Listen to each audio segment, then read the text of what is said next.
May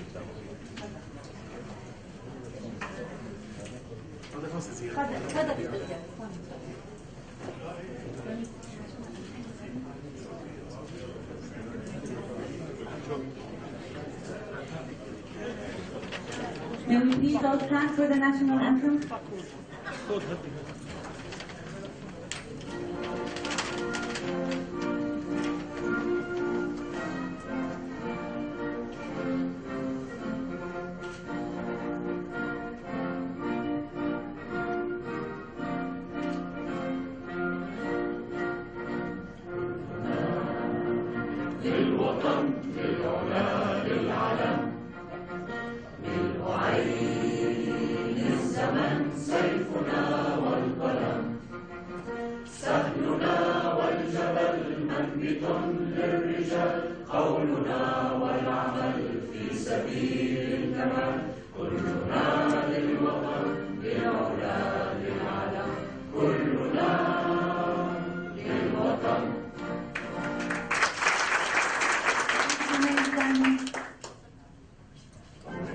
The Bahraini national anthem.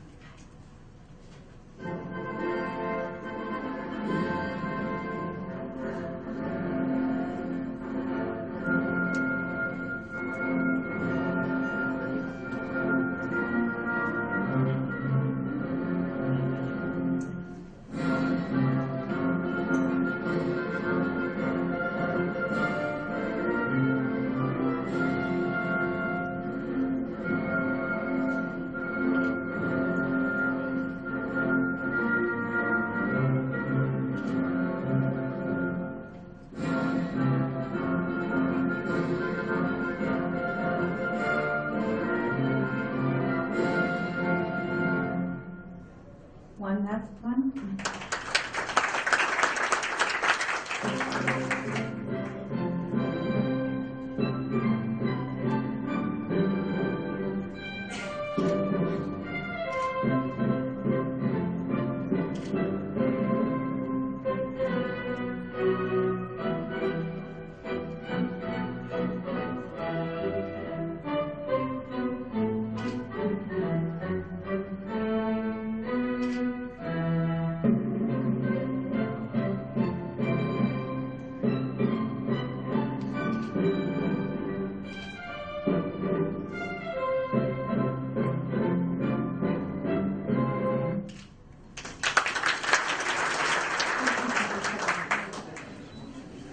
Many thanks for being here and for the positive energy and the excitement that we're feeling. It's good to see everyone. Thank you for being here.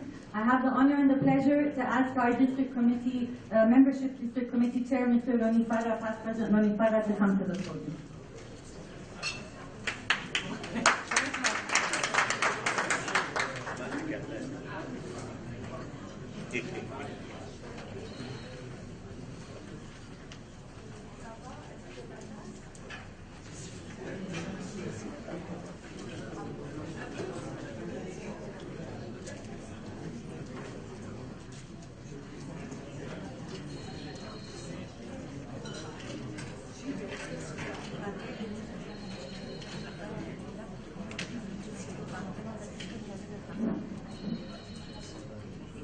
Your Excellency, Mr. Diakhou,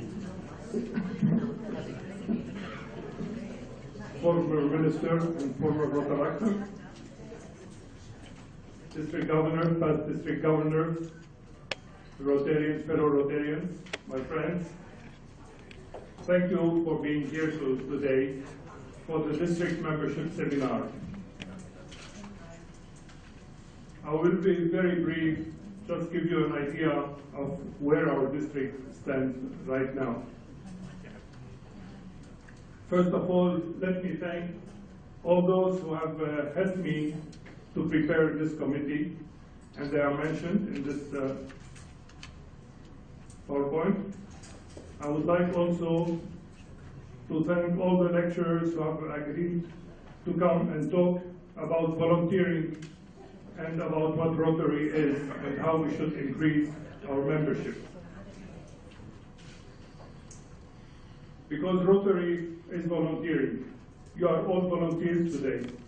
You skipped your afternoon with your family and you came to listen to Rotary. And this is what we are doing on a daily basis, most of us. But Rotary is not increasing. Times have changed, and we have to find out solutions. Rotary needs professional skills offered by volunteers. But how come we are not getting this much talent? There must be some reasons. The volunteer talent leaves when the skills are not matched with the assignments. We come to Rotary thinking of doing something, but we're not asked to do it. Rotarian volunteer talent leaves when his contribution is not recognized. The volunteer talent leaves when the value of his contribution is not measured. The volunteer talent leaves when there is no training. The volunteer talent leaves when there is no strong leadership. What is the solution? We have to capitalize on volunteer talent. We have to rethink the work roles. We have to assign appropriate tasks, create bonding experiences, support and train volunteers, use new technology, develop strategic plans, and you've heard this word many times during the course of the years. Where do we stand now in our district? We are 9 countries.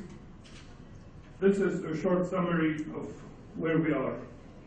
In Armenia, we have 55 Rotarians. In Bahrain, 172. In Cyprus, it dropped from 823 5 years ago to 671 today. Georgia, we're starting, and we have 51. Jordan, 316. Lebanon, we are almost 600 Rotarians. In Palestine, where we have just started, we have 31 Rotarians. In Sudan, it's still at 22 since many, many years. In United Arab Emirates, we have 276 Rotarians that keep changing because most of them are foreigners that come and spend a few years in Bahrain and leave.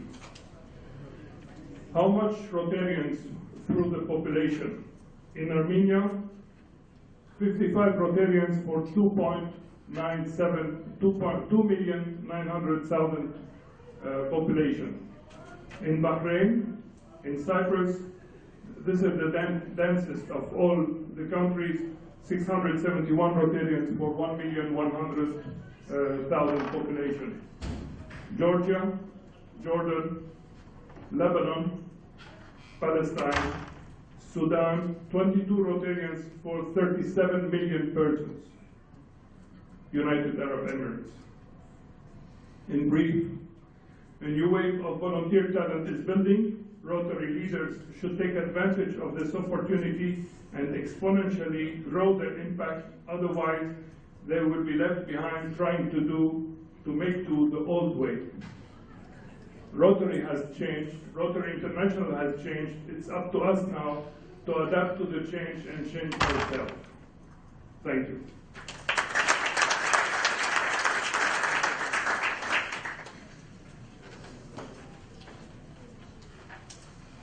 Please go to the podium, past District Governor Borg-Mathissian from Cyprus for a short word.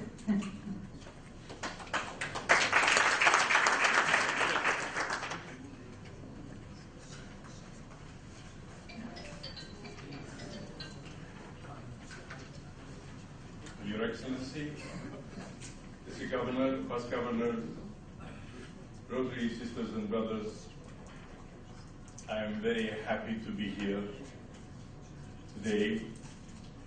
I'm the only representative of Cyprus, and I'm very proud of it, because I came for a reason.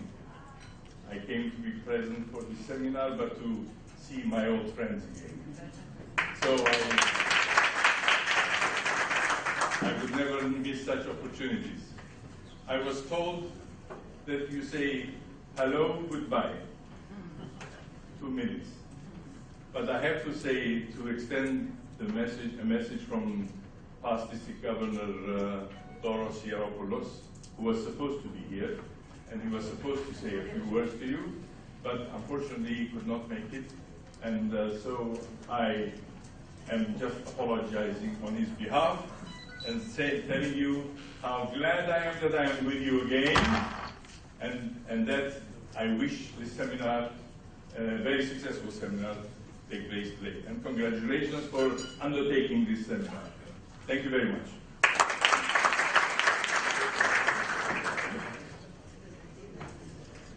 Thank you, District Governor Kibor. I have the honor and the pleasure of asking our District Governor for 2014-2015, Mr. Sharif, to come to the floor. You are very fast.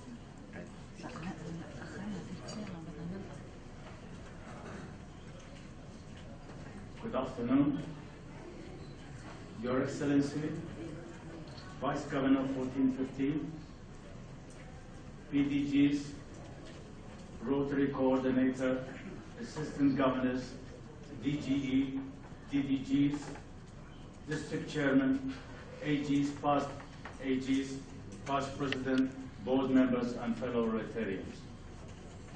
I'm glad to be back in Lebanon. I was here last week, and I saw the country which I've never seen before. It is really, really beautiful, and you have a fantastic country. Nice. Thank you. I would like to take this opportunity in sharing and foster our fellowship, that we get together, focus our music, and strengthen our clubs for the betterment of ourselves, our community, and district of Rotary. Light Up Rotary is our theme. I encourage you all to light up Rotary by doing good work, which you are already doing in your club and the community. Let us join our effort to light up Rotary and to make our clubs and community better and stronger. Membership is one of the most important aspects of Rotary. If Rotary is to increase its influence and service in the world, we must increase our membership. Because the world population is growing, humanitarian needs are increasing, more and more people need help, but our membership is not growing in that proportion. This is the reason why our international president has set a goal to increase the total of 100,000 to add to 1.3 that we already 1.2 that we already have. By the end of Rotary year, he has also not only set the goals, but also shown us the way to achieve it. He has inspired us to organize Rotary Day, which is every community with Rotary, by inviting friends, neighbors, community leaders, and people in such Rotary events. He wants us to promote good work of Rotary, so at the end of the day, people really understand what is Rotary about. Because of Rotary, we're here together and a part of global network of volunteers. And we are in the motto of service of ourselves. We are making the world better. We know how much important new members are in Rotary, because we must always be working, qualified men and women in our club, to show that the family continues in growth.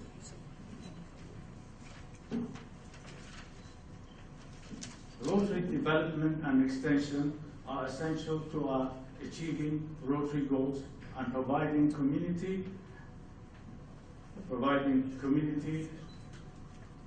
and international service. The responsibility of every extension which falls into the district is to try to get and increase not only clubs but membership. Rotary extension is the important part of Rotary growth. Paul Harris has said in 1930,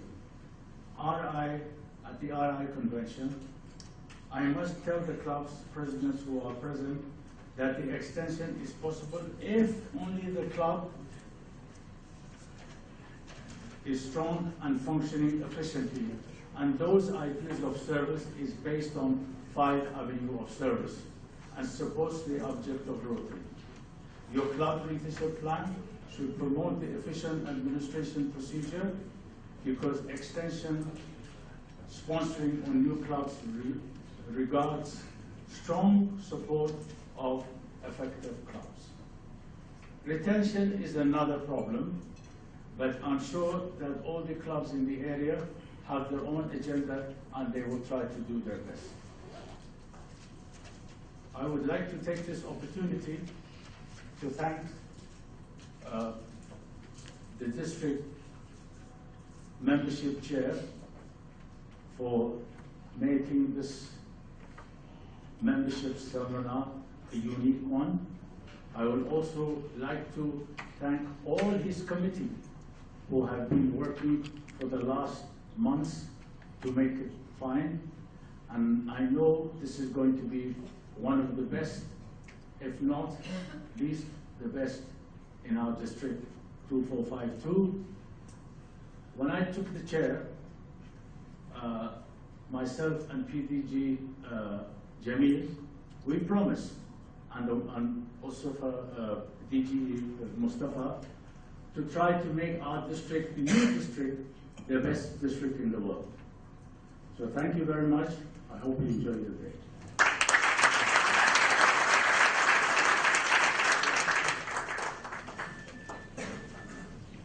I now have the pleasure to welcome one of our key speakers for today.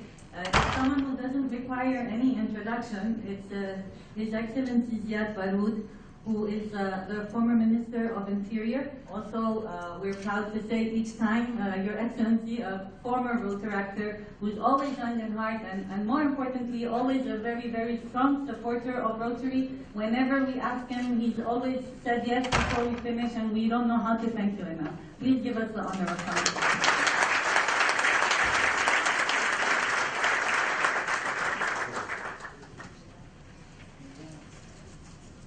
Good evening. Thank you for your kind words. I'm very pleased to see familiar faces, friends, and people who always volunteer, people who have this at heart. And I'm very pleased to share this event at the time when people are talking about other issues. They think that those issues are more important. I don't.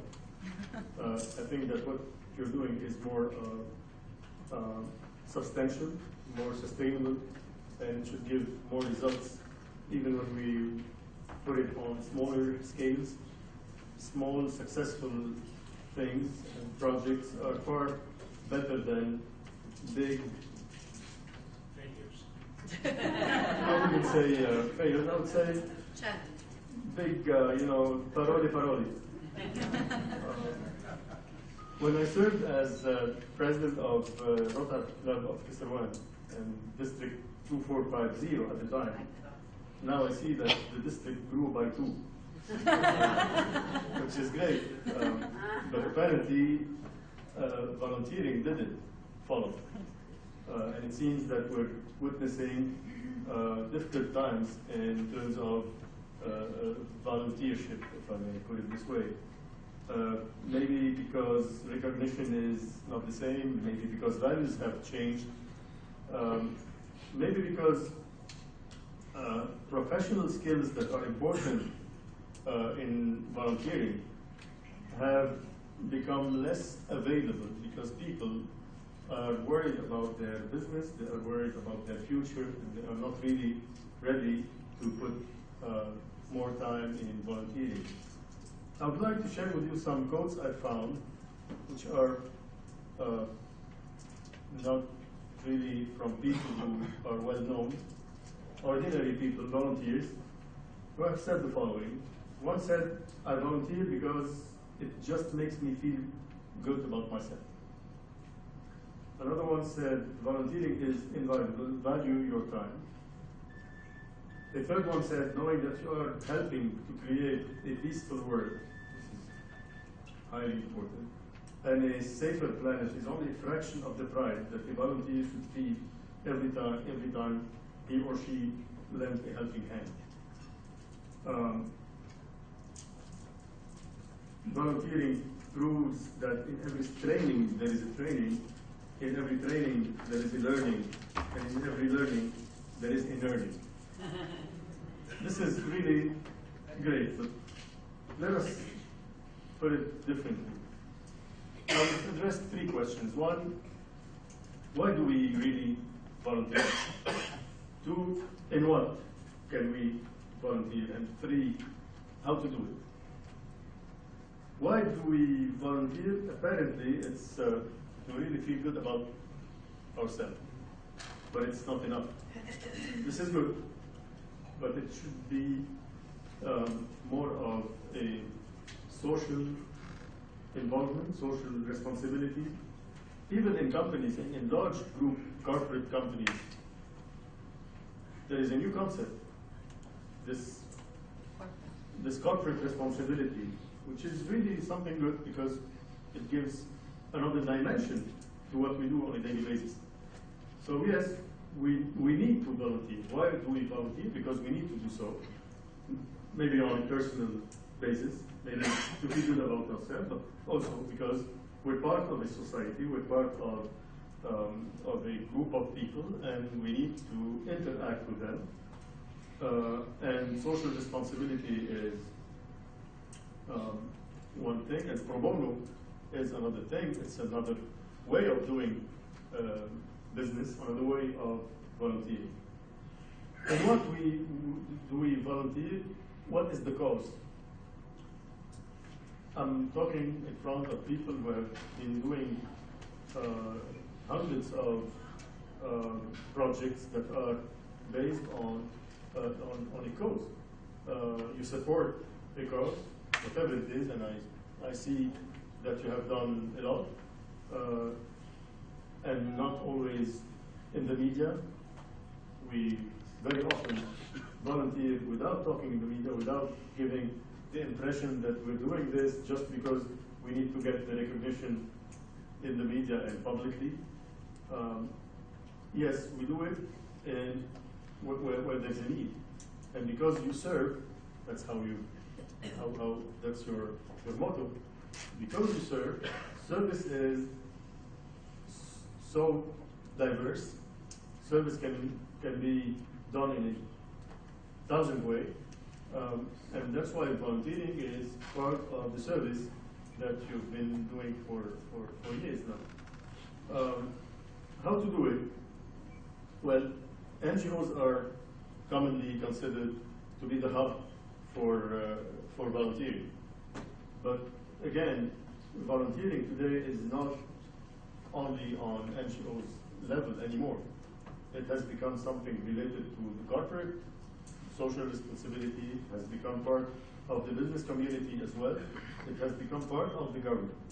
And I think that the day the government is transformed into a place where people can volunteer and help and assist civil servants, this is the day when the partnership with the government would be highly efficient.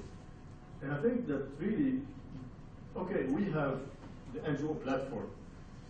And I was one of those who used to be, I was part of an NGO that is called the Lebanese Association for Democratic Elections.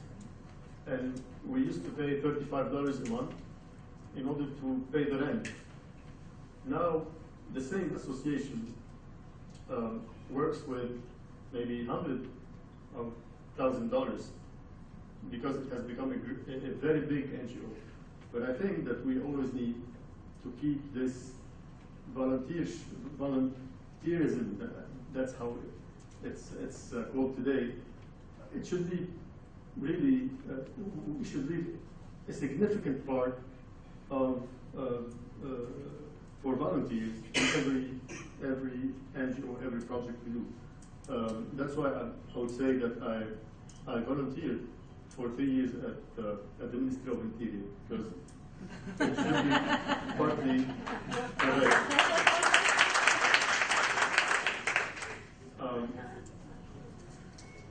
Where do we go from here?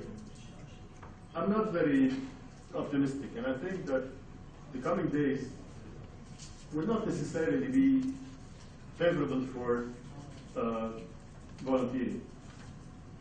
Mostly because people are busy making ends meet. Mostly because people have other things to do. Mostly because there's no recognition. And because people who have professional skills and talents will have to use their time, their limited time, elsewhere and do things that will give them some return on investment. But at the same time, if we really want our children to be part of the society and to be part of something better, the best way to do it is to teach them how to volunteer. And I wouldn't say volunteer just when you have time for it. Volunteer and give quality time when you hardly have time to do so. That's the best volunteering one can do, because it really will give you this satisfaction, yes, but it will give also the dimension that is needed for volunteering. I wouldn't say more in front of people who have been doing this job, I would say for decades, but I would only hope that the way you're servicing, the way you're providing assistance where needed is already something that we need to exponentially develop. Yes, I know that it's maybe falling into or decreasing. Yes, it is decreasing because that's how it is everywhere in the world. But I think it's a crisis, and it will pass. And since as long and as far as the substance is there, and as long as we have this will to make things work in a better way, we don't have any choice.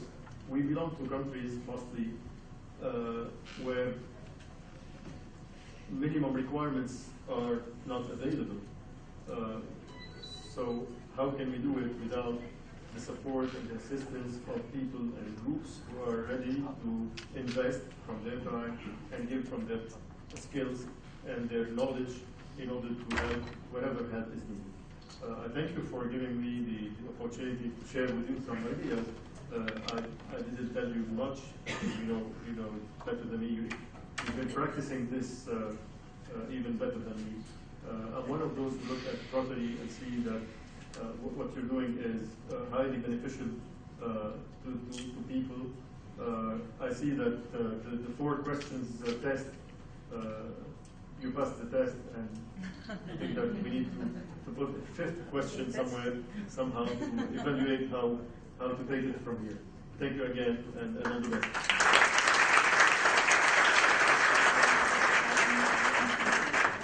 We're going to have 5 minutes of question and answer. If anyone has any questions, maybe 1 or 2, if that's okay.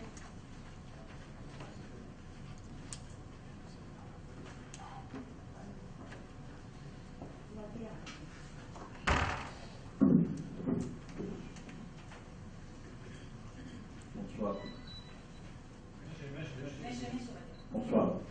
Wadi Afghani, Rotary Ma'abda.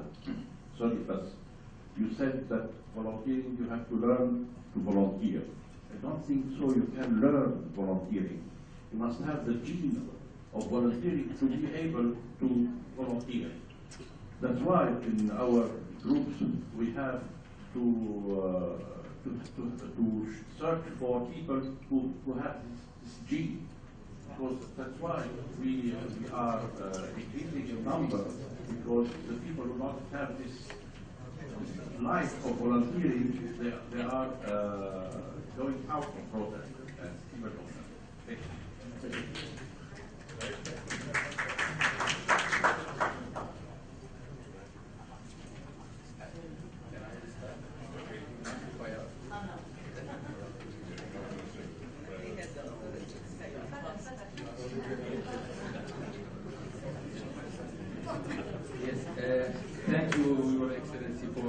speech. My name is Mustafa Nasser from Amman, Jordan. Mike, just a quick question to you. You spoke a lot about volunteering, and I very much appreciate the way you really understand it, and at least your volunteerism activities of interior is a great example of what you did. How come we could not attract you to come back to Rotary?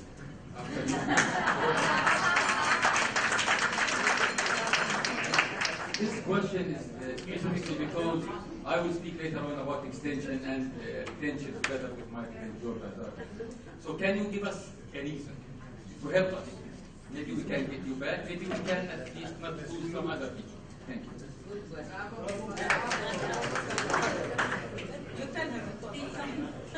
Before you answer, Your Excellency, I was going to put the same question. Who is to blame? Who is to blame? You or the Rotarians who let you go?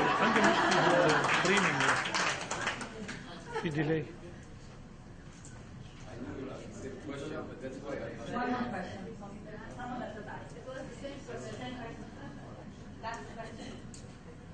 Regarding the question of Nicolas, regarding the question of teaching people to volunteer, I do personally agree with you. We need some genes, but we need also to train people to volunteer. And if we go into other countries, we know that even as they are starting to be young, they are pushing their kids to be in the fields of volunteering. In the past, we used to have a very strong in Lebanon, Scoutism and all these activities, which unfortunately I believe are dropping through all the last years.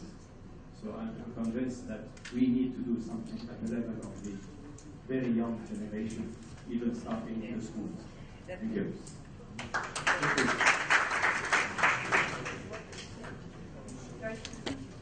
You want to take another question? Yeah.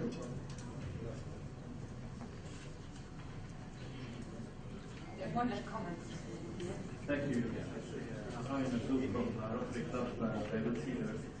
I'm just interested to know about your personal testimonial since you were the former president of Rotary and also through the NGO that you discussed in the Lebanese Democratic.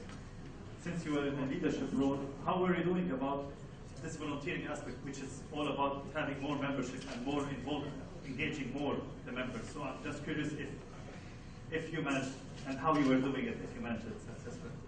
Thank you. Okay. Well, I wouldn't go genetic. Although I agree that some people have it in their genes, yes. Some people are more likely to be naturally volunteers. Yes, this is true. I think it's biological somehow. But at the same time, I do believe that we need to create mechanisms that would lead to volunteering to all people concerned. Everybody can do it. The question is how to do it and in which field. Some fields of expertise are reserved to people who can do this in this field specifically, and they cannot do it elsewhere. I mean, some people wouldn't like to be members of the Red Cross. Others would love to. Some people wouldn't like to be Rotarians or Rotaractors, or others would like very much to do so. So it's really about how to make it, how to offer the best field of volunteering adapted to each person to his or her own way of thinking service. Now, how come you didn't attract me to Rotary? It's not true, actually. Rotarians have done their job in the best way ever.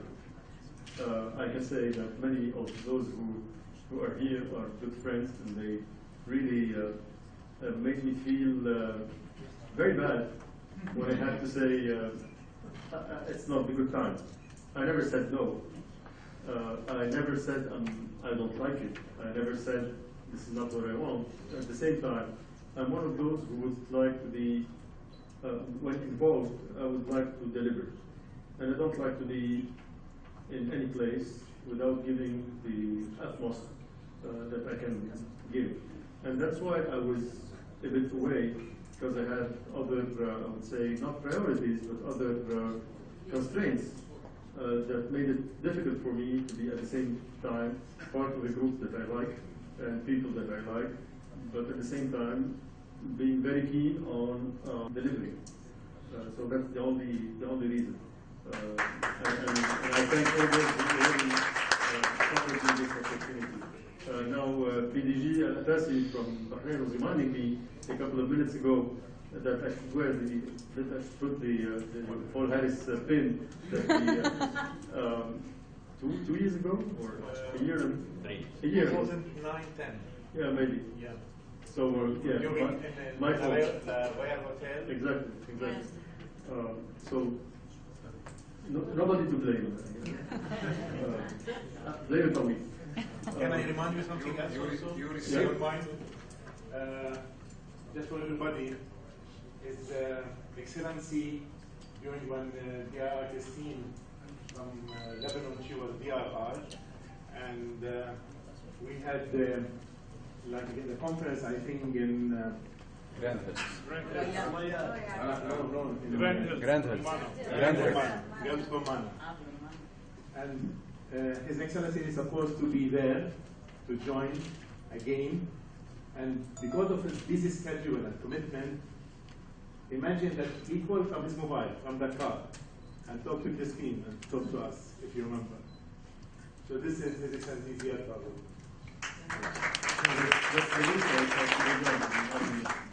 I would have loved to be with you. It's definitely more interesting and amusing than being where I was. That's how it was. Now we're in a different time.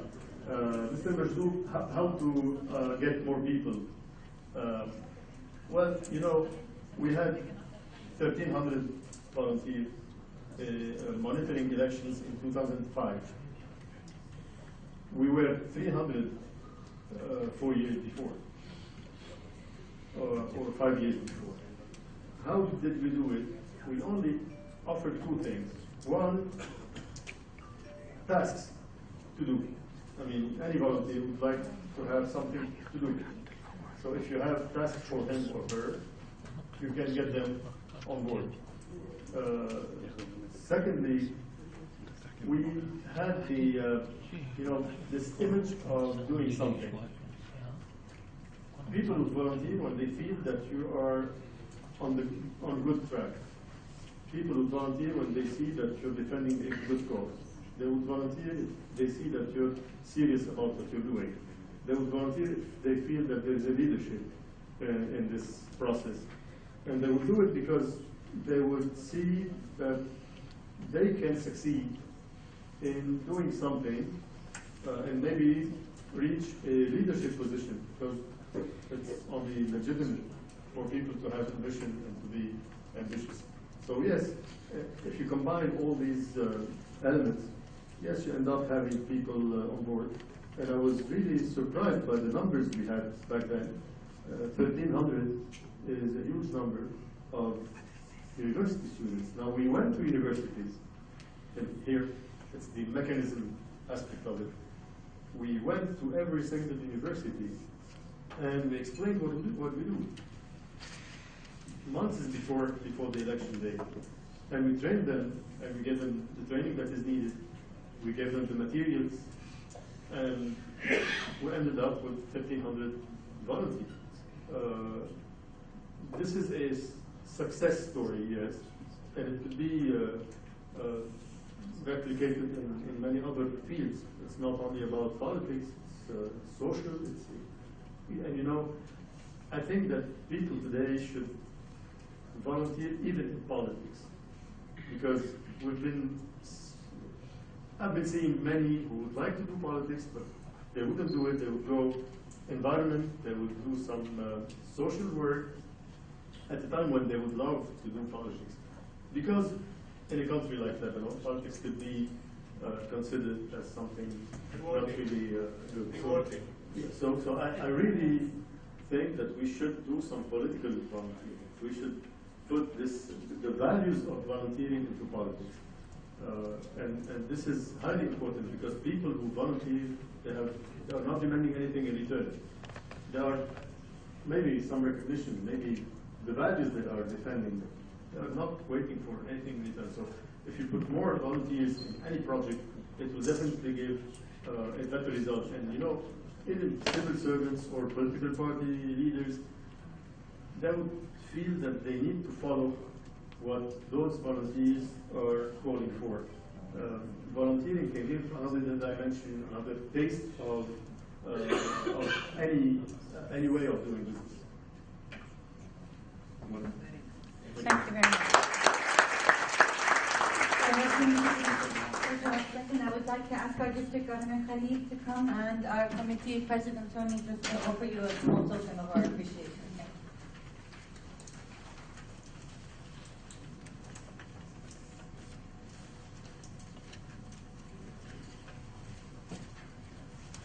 Pass this to Sorry. Sorry.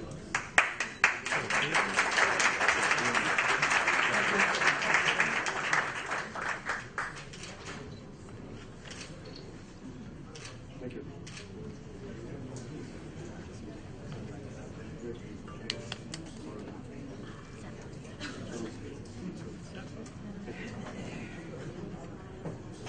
Thank you very much.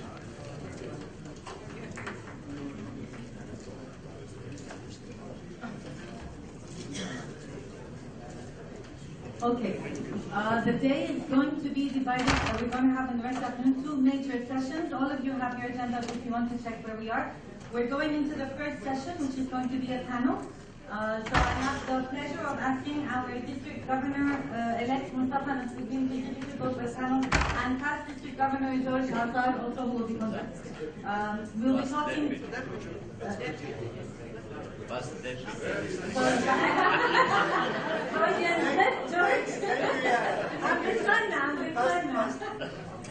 topic is going to be more clubs or more members. I would like to urge everyone, and I have no one in mind when I'm saying this, to keep within the timelines that we've allocated because we have a very rich schedule and we want to give everyone the time that they deserve. So please within the timelines because the microphones have been programmed and will automatically switch off when your time is off. All right? Thank you very much.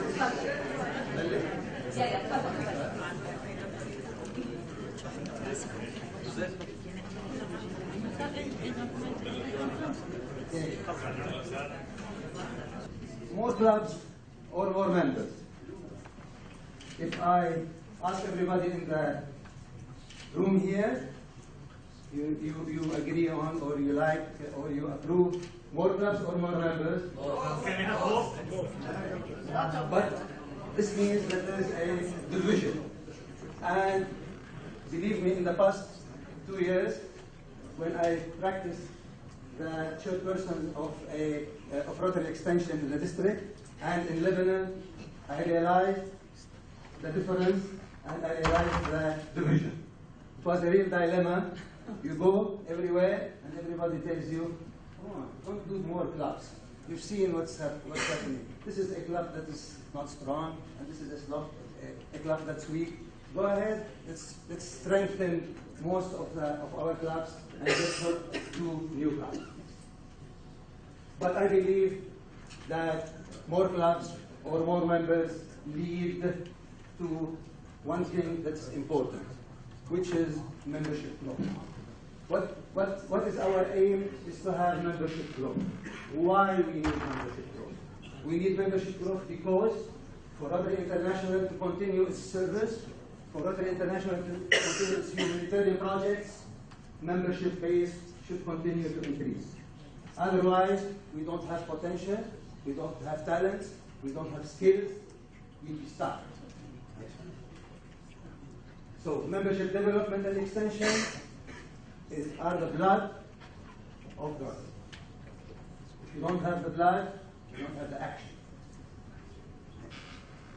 So, for continual health of the club, in the Rotary International Association, it depends on our ability to bring new talents. New talents, qualified talents, they give us the energy to start, and they let us start things in the proper way. In recent years, most of the increase in membership, unfortunately for some, came from charter members of new clubs. The new club members have been a vital element for Rotary international growth, because most of the people like to get new clubs. Most of the people think that there are new areas that there should be new clubs, and other reasons also. Considerations. Why do we have new clubs? We have new clubs because there are communities that are ready, they have the potential, but they don't have a club. For example, this year we had a new club in Dir, in Sur. There is the potential, there is a community ready for that, but we didn't have, and in other areas. The second thing is maybe the time, the place, and the day of the meeting is not suitable for some of the members. So we have to come near our volunteers, and we have to see where they are, and we have to try to accommodate their requirements. Also, maybe there is a difference in the language. Maybe there are circumstances that are different language. Some clubs do speak French. Some clubs do speak Arabic. They don't, their members don't like to speak in any other language. So we have to look into all different languages and see if there is a case where we have to have a new club in another language, and we go and do it. There is a generation or leadership gap. Some of the clubs, they have members of certain age, old members, and we have a new generation or young people coming in. And we have seen it in Lebanon and in many clubs. There was a conflict, or there was a change in between the old generation and the new generation, so we have to get a new club so that we can take people and leave coherent members in one of them. Open classification. Sometimes in certain areas or in certain clubs, we have members, but they don't have, we are not allowed to get them in because of the classification. We have to open a new set of classification for them. So this is one of the cases that will lead us to a new. Sometimes members need to go to an e-club. They don't want to meet in the normal traditional way. They have their own businesses, and they want to go and meet on email, and they have to have in a different way their own meetings. Organize a new club. How and where? How can we organize them, and where we have to organize them? Yes. Extension, there are two types of areas that we do new clubs. We either have to do extension in districted areas, like our area, and in the districted areas we have to do two things. We have to identify an area where there are already existing clubs, and if there are any existing clubs, we have to take care that the new club would not affect negatively the existing club. We have to take that into consideration. If there is a new club to be done in an existing area where there are existing clubs, we have to take that into consideration and take care of that. The second area where we do new clubs is a new area, as I said, like Tir or like Rashaya, where there are no clubs, nearby clubs, and we have to go and do that in that area.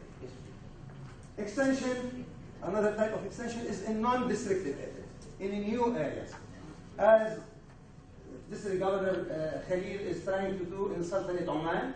This is a new area, a new country, okay? And if you have to go over there, you have to have the approval of the Rotary International Board, and of course the approval of the International Board should get the approval of the community and the officials in that country. Normally, clubs have to be within a district. You can't have clubs without a district. But in certain areas, till the club joins a district or till the club do a new district, clubs can be directly administrated by Rotary International. And this is a special case. They can be administrated by Rotary International till the district is assigned or till a district approves that this club will join that. Mustafa, I think you will, you might not agree to that. Well, thank you, George.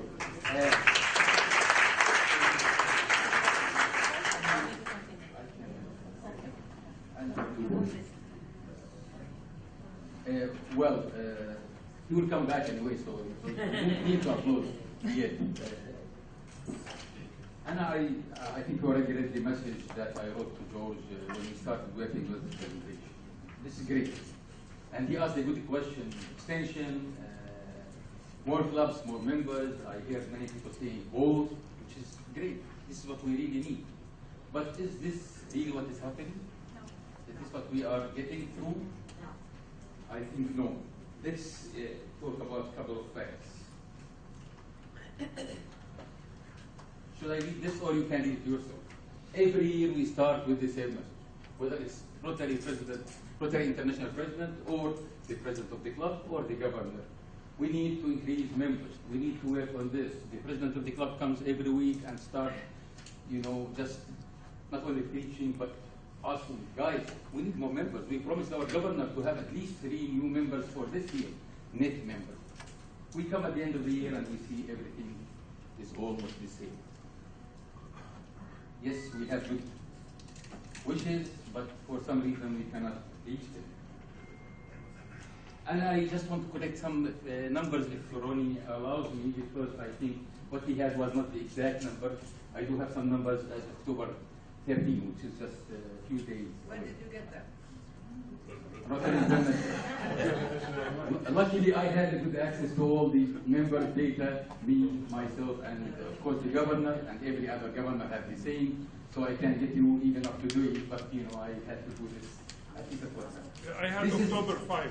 Huh? I had October 5. Well, no, I think even the numbers from October 5 were not that, but anyway, we'll go through it. Today, as of October 13th, I don't think this has very much changed, but today we have 2,220 members. 22.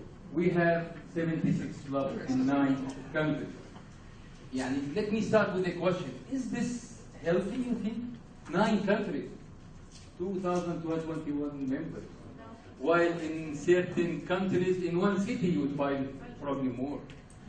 Name it, wherever you want to. So we have a problem. And then here I will come later on and talk about extension, retention, whatever you would like to call the name. Some numbers, just for you. This is how we look at our clubs. Clubs with less than 15 members are 7 in our day. 7, less than 15 is not in any way accepted by any of them, but yet they are there. Between 15 and 20, we have 18 clubs, 21 to 25, 15, 26 to 30, 10, 30 to 40, 11, and more than 41 is 15. The average club members is around 29, something. 29. This is the average. If you look at all the numbers. I did not want to go through country by country, which I will do later when time comes, and I will talk to you on each country later. But at the moment, this is how our district looks.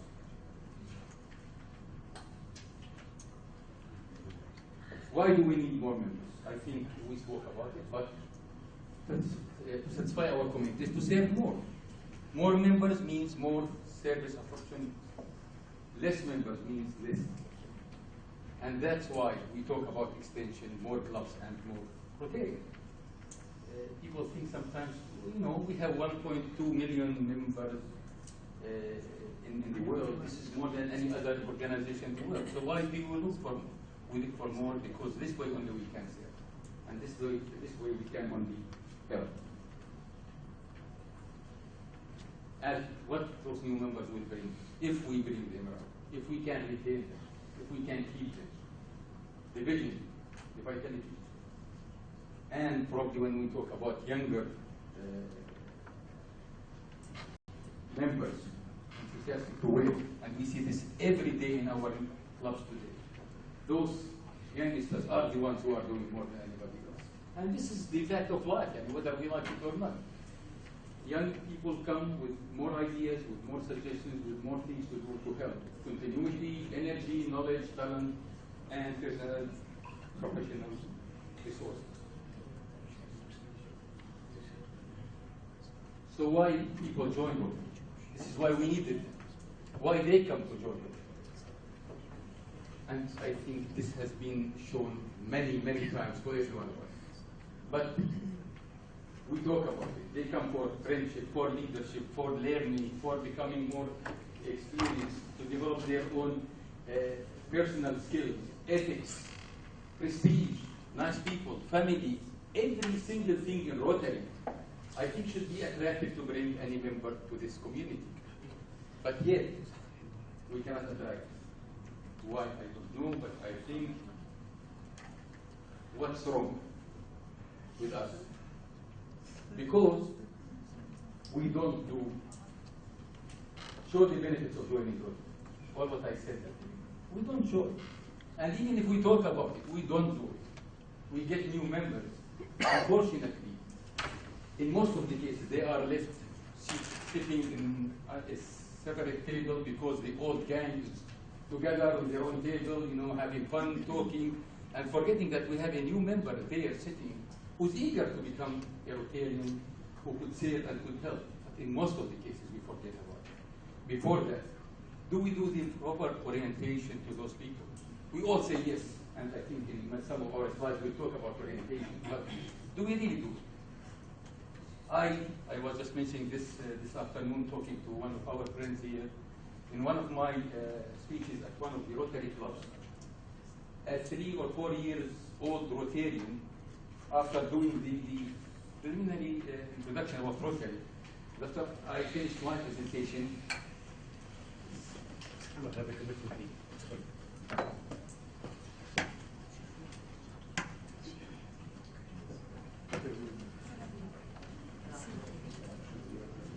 well, our guest of honor had to leave because he had a commitment just for 4 hours. He asked me, you mentioned a few times the word Paul Harris. What is Paul Harris? And he was a 3 or 4 years old Rotarian. He doesn't know what is Paul Harris.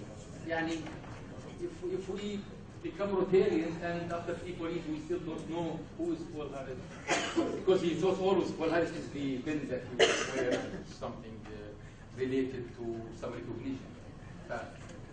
Again, I don't want to go to everyone, but again, many of our clubs do not do this, do not have the motivation, weekly program.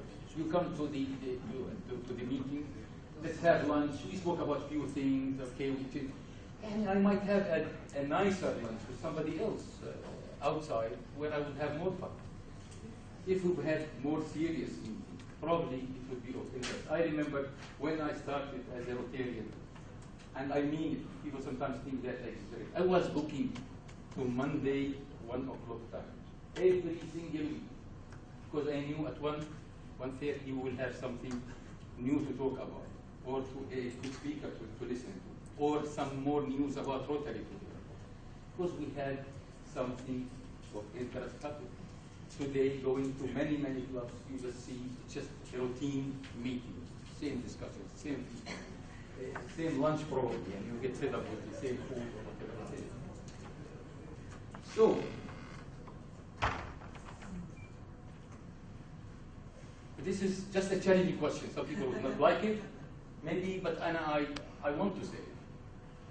At one point of time, we were bringing people, not even thinking about what to do with them, because we are a unique district. We are a district in 9 countries. And one of the things that we had to fight for is how many Rotarians do we have in Lebanon, or in Jordan, or in Bahrain, to be able to have a governor to come in the next year or 2 or 3. So let's bring them. Let's pay their dues even if they don't attend. And if anybody disagrees with me, please let me know. I'll be more than happy to answer that. So, to compete with Egypt before. To compete with each other, not only with Egypt. Now with Egypt at that time, now with ourselves and so on. We need more Rotarians that could serve, not more Rotarians just to put them as a list. I know, even today, in some clubs, in some countries, our district, those Rotarians do not exist. They do not even come to a single meeting the whole year. But they are registered and they pay their dues of $30 or 60 or 70 or whatever it is. And they are there as this number. Is this what we need? I don't think so. If this is extension that we are looking for, if this is new clubs that we are looking for, I don't agree with it.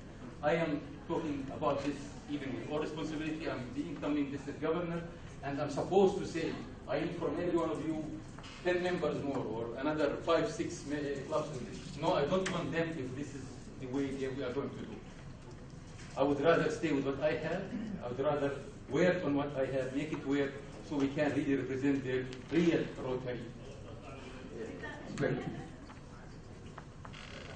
So my question to you, before I give the microphone again to Joe, what do we need?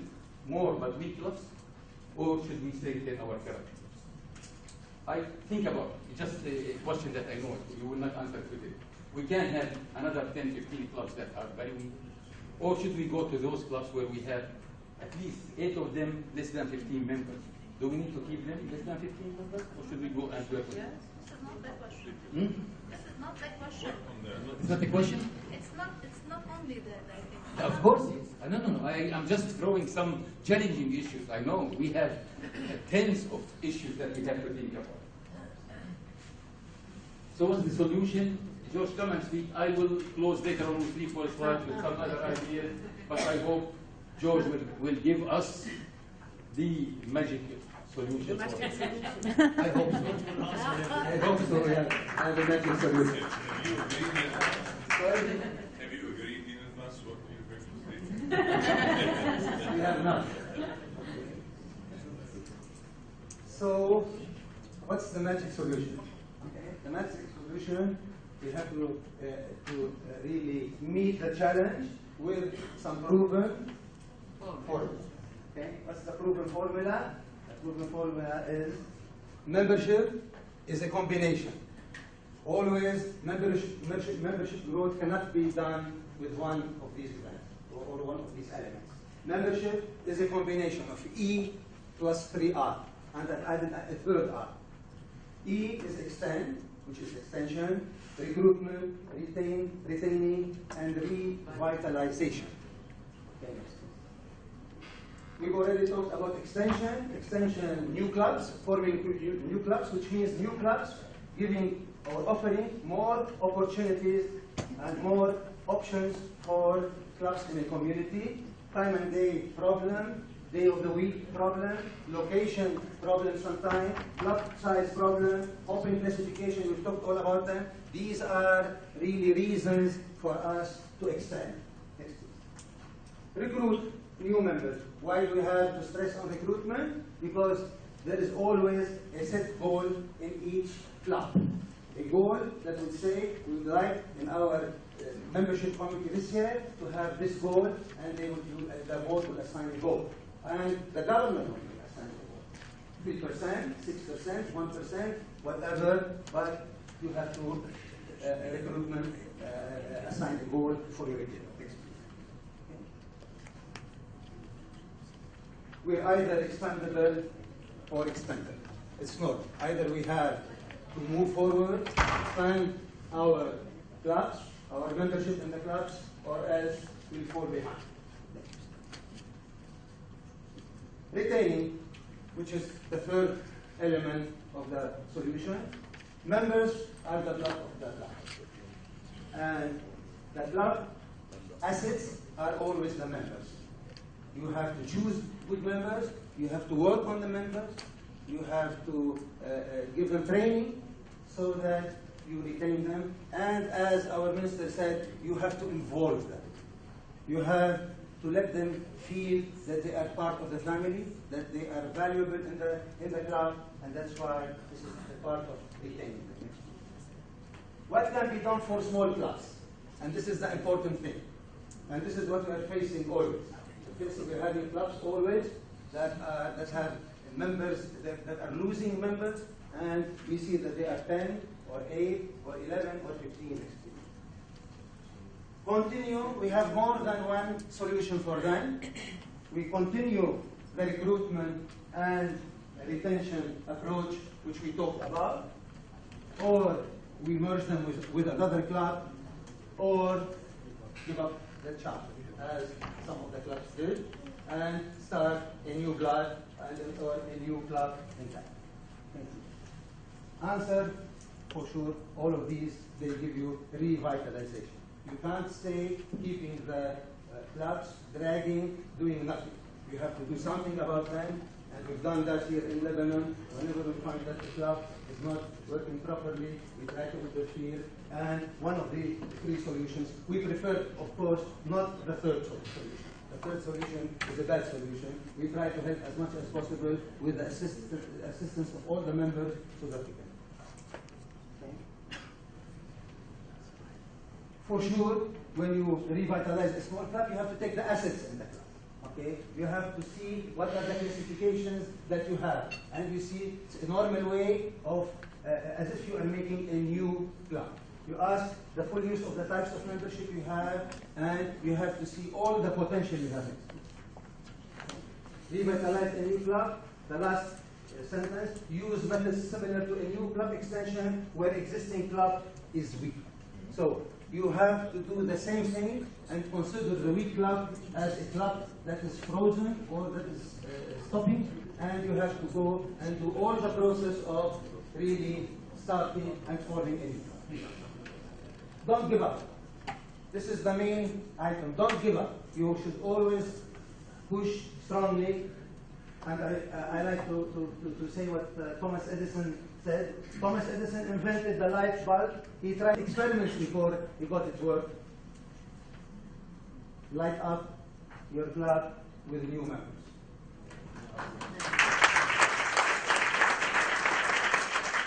So let's grow and add more helping hands. We grow to serve our community better. Mustafa? Thank you.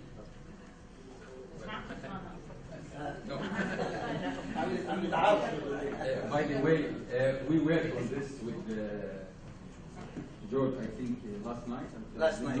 At 11:30. We had two slides, but we decided to merge them and work because we really looked for I thought something. you had the Atcon there. I'm not here to deliver any messages for my year because we have our DG Khalil here, and he is he's doing his job, and we are all here to support him. But I think in the next 3 or 4 slides, I'm speaking on his behalf and on my behalf on some issues. I intentionally asked our guest of honor about why we couldn't retain him or bring him back. And he gave an answer which, unfortunately, I don't buy. With my great respect to him, I wish he was here because I would be able to say this to him. I don't have time. This is not necessary. Every one of us has time. And the time we ask for, it's not your precious time or your business time or your working time. I think if we look, this is a chart which I will just show in a different way in a minute. This is some statistics that were made by an American organization on the time we spend every day on different things. And let's say, this is what we have. Working and work-related activities, it's about 8.7 hours a day, which means 3,175 hours a year. Activities, sleeping, 7.7, leisure and sport, 2.5, other, 1.7, caring for others, 1.3 hours a day, which is about 474 hours a year. Eating and drinking, 11, and household activities, 10, which is 24 hours a day. This is 24 hours a day we have. And this is the average person with a family, by the way, not somebody who is bachelor and he has nothing else to do. Caring for others is 474, and I need from you, and I'm sure my governor, once from every Rotary, whether current or in 100 hours of those a year, not more. 25% of your time that you already spend caring for others, to care for Rotary cause. 50 hours to your club, for your own meetings. And the other 50 hours for your community and for your district. Is that too much?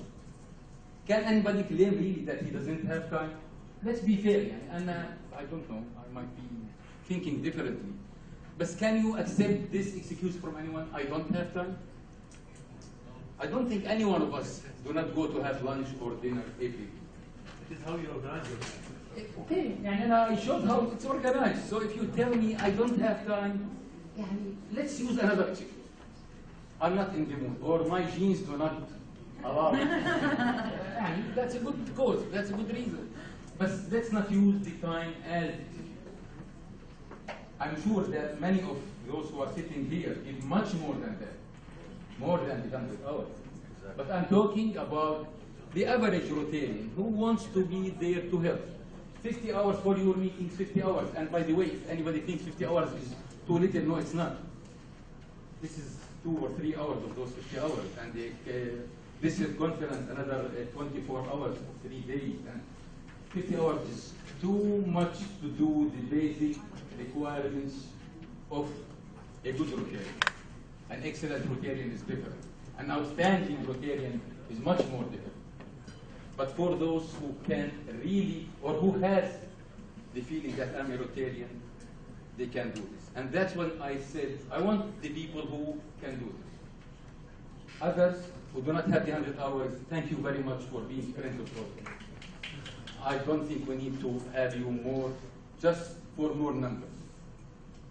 Because we can have a lot of friends. I can bring to one a very nice probably evening with a good dancer or a singer, thousands of those friends that could help. But those are not the people we are looking for. We need those who would have the time, and again, I'm talking about 1.15% of your time. And then,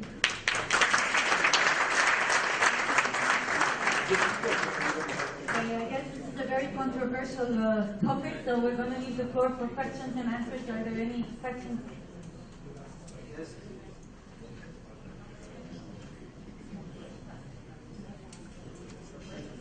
Thank you for the presentation. George Ramses from Carlos. I think time is the most valuable and precious thing that anyone can give to any other man, because you cannot get it back.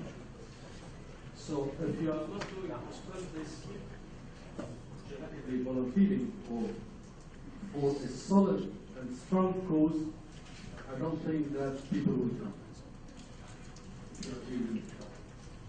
So we have maybe to work on what we are presenting to the others from Rotary to serve this cause, because I find it really interesting and give the self-satisfaction to everyone for his needs first. In volunteering, you cannot retain or recruit me, or would be in the same situation. Thank you. Yeah, another. Please, could you mention who you're addressing your question to from the panel?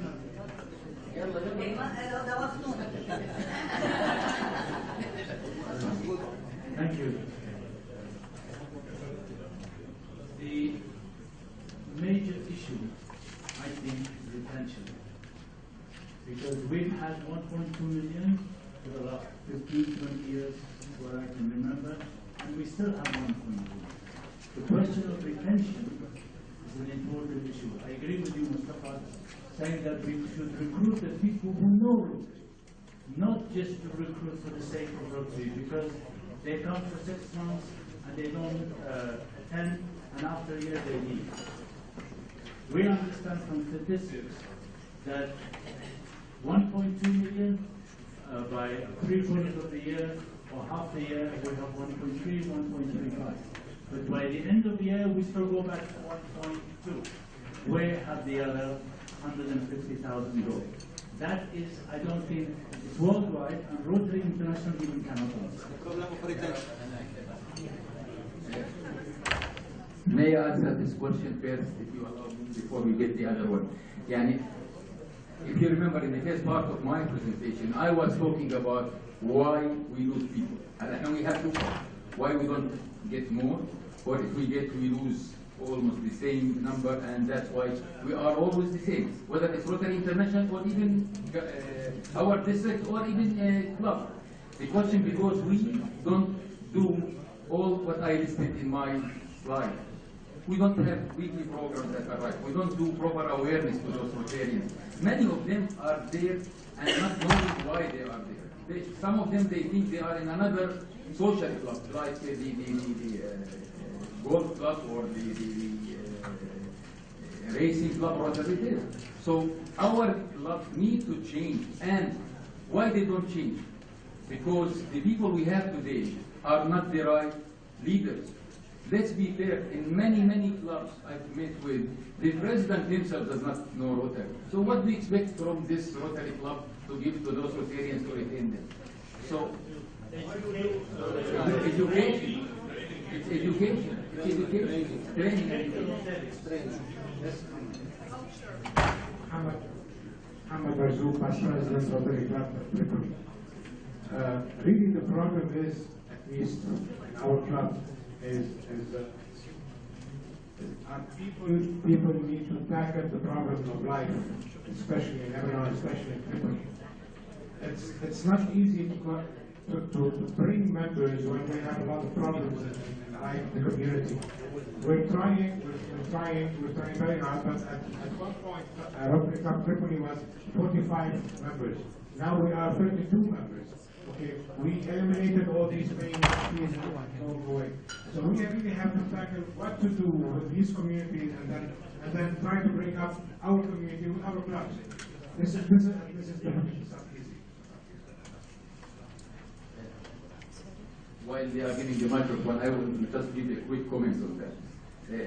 It is very true, but let me tell you, do you know where is the most growth of Rotary in the world? It's India, Philippines, Central Africa. Those are the places where they have the real problems, but they have more Rotarians because they want to serve their country. Unfortunately, we use this the other way around, as if we are the recipients of service. We are not. We are the people who have to give. So we need more Rotarians to give to those communities to prove to them that Rotary is the right organization to be in. So let's, and I hear this, of course, in Jordan even more than in Lebanon. You know, economic situation, and what do you mean economic? Why you are in Rotary if you cannot afford to go to have lunch? Don't have lunch. Make this meeting just for a small snack if this is the problem. But don't tell me that you cannot give your time. And if anybody says that Rotary is only for money, I think this is wrong. Rotary does not even recommend much and to ask for money. You have to know how to raise funds, how to help, how to do things. But if I'm talking about, we cannot go to the district conference because it costs me so and so, and I don't even accept. I'm sorry to be so blunt, but let's be fair. If we cannot do it, let's not be there. Let's not be there. Let's go back to I don't know how many clubs in the district, but do something which is right. So I'm just going back to the statistics that Philippines, India, Africa are the places where Rotary is gaining. And you know what does that mean? And all the PDGs here can prove that I am not wrong. Those are the countries that are using the Rotary Foundation more than anybody else. They have the most money that is being allocated by Rotary Foundation because they have people who are working with projects, writing proposals, bringing money. So benefits of this.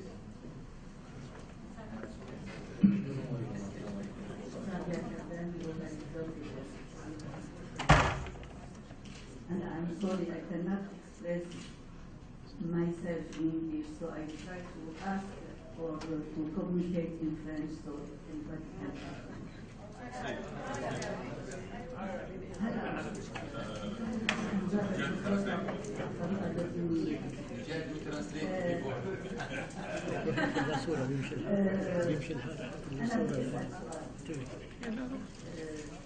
Pour créer un club, combien de membres nous devons être? Un nouveau club, combien de membres nous devons être pour créer un nouveau club? Quel est le nombre exact? To create a new club, according to organizing new club manual, 20 members.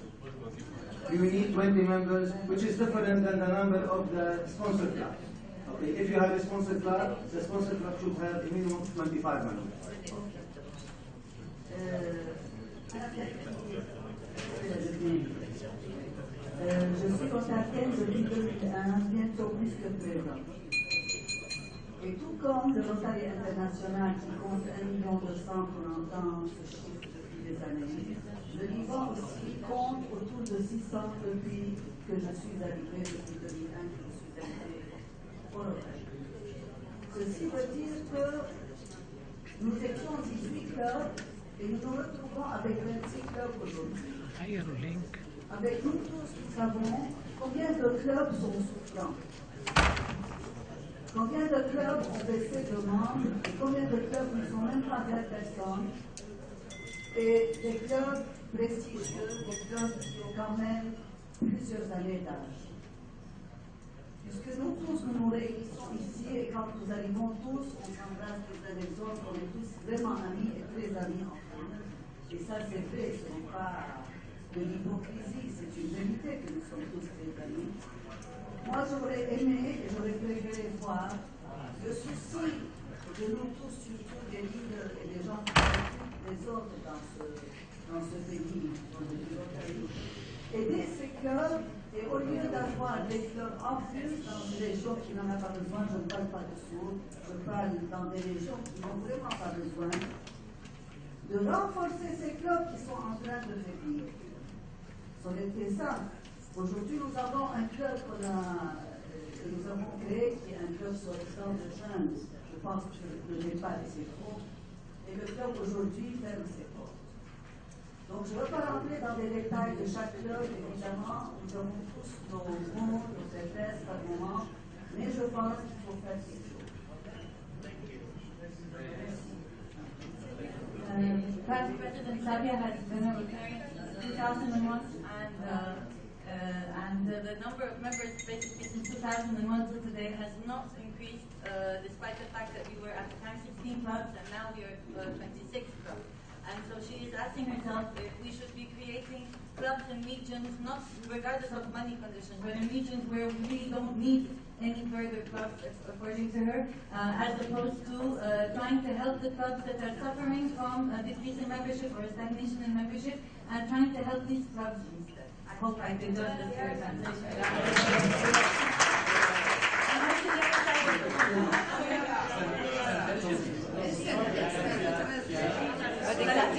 Please answer, Deputy District from George. Sadia. Yeah, and there's only like in Lebanon, you are right that we are 600 members Rotarians since a long time. But if you realize that we were 18 and raised into 26, which means 8 more clubs, and if an average club is 8, this means it is 20. This means that we have added 160 members in the past few years, while the number is the same. What does this mean? This means that we are losing in retention. We are losing in retention. We have members that are not staying in their clubs. And this is what we are saying. Okay, but the number will not change. Let me tell you something, Tony. If we don't do new clubs, if we don't do the 8 clubs, this means that we will not be 600, we will be 408. Because at any rate, you're losing the 120 or 160. Thank you. Okay, this is that we are doing the new clubs so that we can keep the number. Okay, and it proved Beirut had in the past 1 club. And the 8 clubs came up, and every time we were saying, this club is good, or we see when is this club going to close. Effectively, the new clubs are very, very strong, and they're doing lots of projects, and they're still surviving. Okay. Thank you. Thank you. One very quick question. Metropolitan Beirut. I have only 2 comments. First, I don't agree that we don't have leadership in this district. We have a lot of leadership. And we have many competition between a lot of clubs. This is why we are suffering from inflation. But we don't see the spirit of fraternity between clubs. Everybody wants to do his own project and his own thing. This is the problem. If we solve this problem, I don't care if you have 20 clubs, 80 clubs, or 200 members, it's not that question. The question is the competition and a lot of leadership. Thank you. Thank you. May I just close with Yes, last question. Mr. Nasruddin, you and Rodney gave some figures about numbers of members, but you didn't give us the percentage of the members against the population to compare it with Europe and USA to see if we are in this percentage or out or less. If you can put this exercise. Thank you. Thank you. I promise you to do this. I don't have it, but unfortunately our figures are not very good. But yes, I didn't do it, but I promise to work on this and share it with you later. Can I just have final comment for the lady there, Lina? Lina, when I said leadership, I'm talking about Rotary leadership. And I'm not talking, of course, you are all leaders, and every one of us is there is a leader. Since I'm not Lebanese, I have the liberty to speak about this in a different way. We don't have Rotary except leaders, of course. But I'm talking about Rotary leaders. When you talk about competition, then there is something wrong. If we don't have service above self at the front of anything we do, then we don't have proper leadership. Now, the other thing that I would like, and maybe we can talk about this later because it's a big thing. Because we're out of time and we have to close the session right now. You know, one of the biggest problems that face Rotarians, what we call leading equals.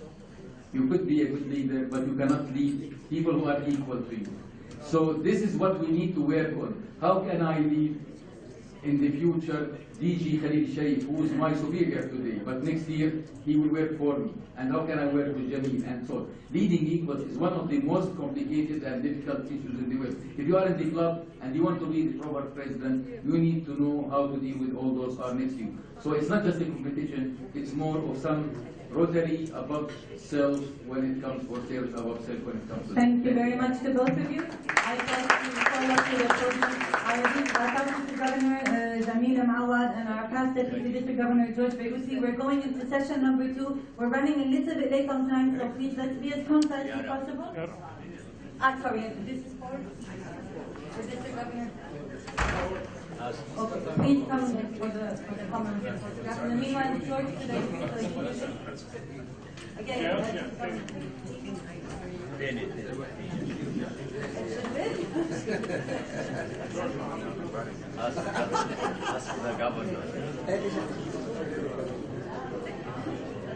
لك وقف حدي ناخذ هناك هذه مروني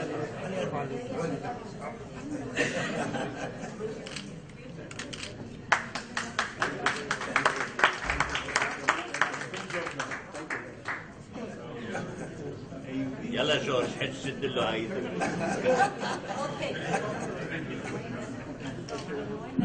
Thank you very much.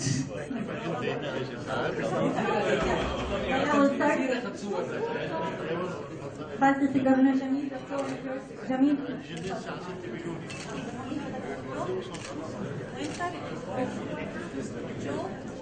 عندك الميكرو؟ عايز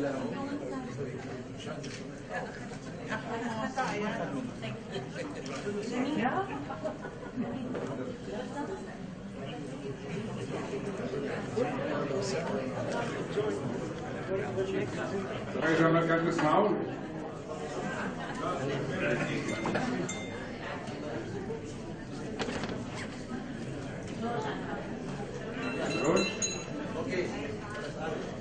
Good afternoon, Mr. Governor-elect, past Mr. Governor, Rotarians. It is a pleasure for me to talk about one of the most important topics in Rotary.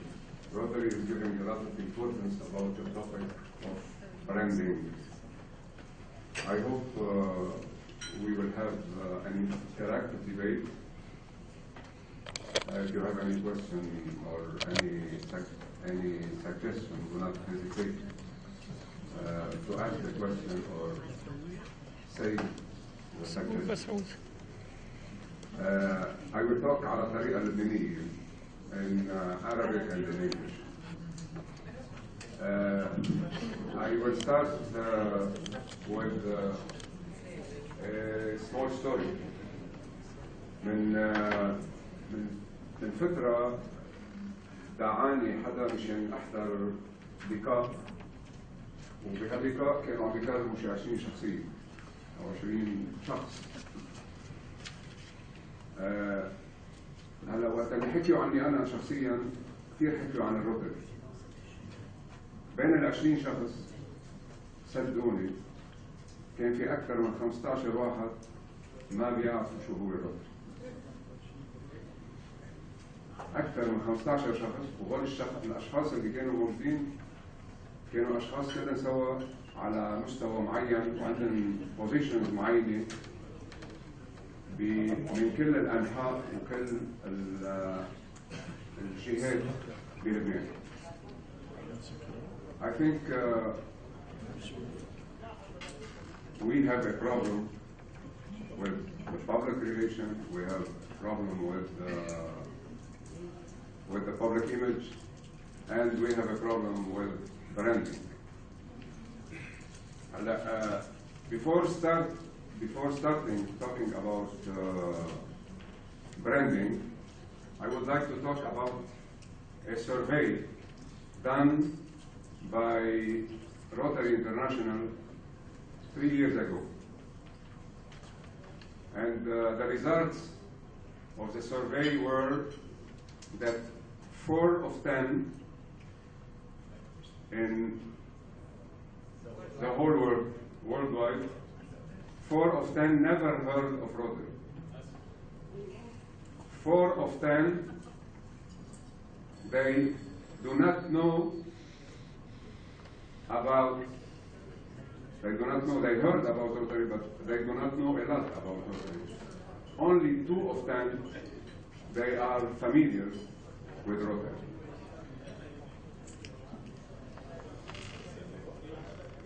We will talk during this session about brand. What is a brand?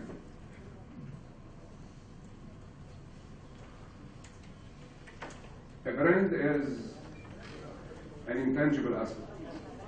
It is a promise that we have to deliver who we are, what we do, and why it matters. It is what we stand for. It is everything we do. It is a beacon that will incite people to join forces with you and make your cause their own.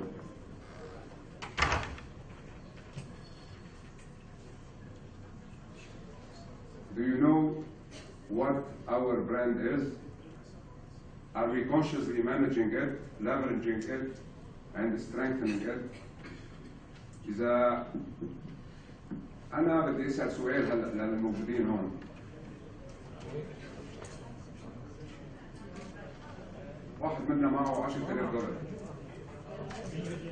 But we want to give it to an organization that is doing good to the world.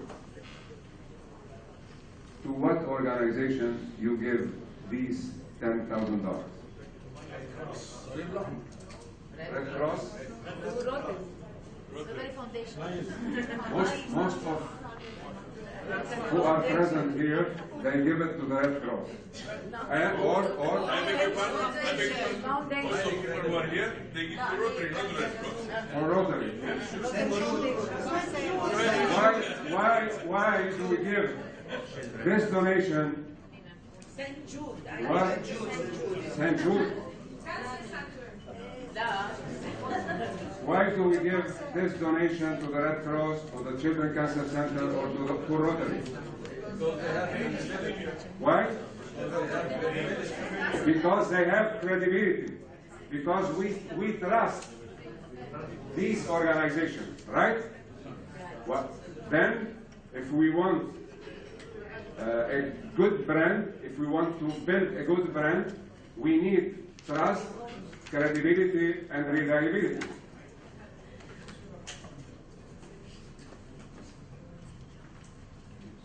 This is our identity. What do we mean by identity? Do you think it is a logo? It is a slogan? It is a statement?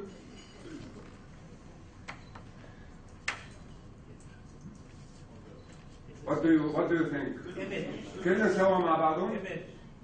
It is our image. It is our identity as Rotarians. It's what we are achieving. It is who we are. It is what we are doing.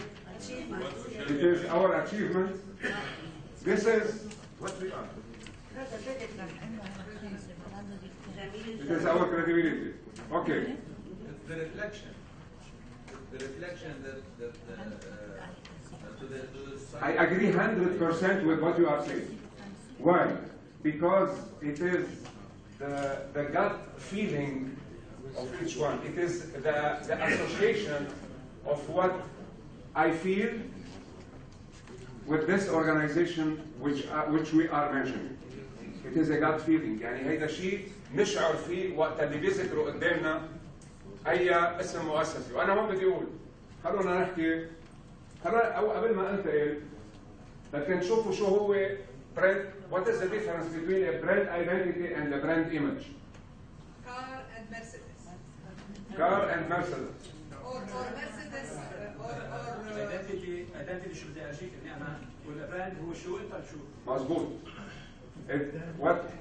The identity is what I promote, what I let you, what I want you, or what I want others to see in me. This is the identity. The image is what the others see in me. يعني how I am perceived. هلا نحن بالروتري نحن الصورة اللي بدنا نعطيها هي ذاتها الصورة يلي الناس بتشوفنا فيها؟ لا. هلا في بعض المؤسسات ايه؟ يعني اليوم بدنا نحصل من ال HSBC على $450,000 مقسمة على $150,000 كل سنة، معناتها هل المؤسسة هيدي بتشوف فينا انه we are reliable, we are trustworthy, we are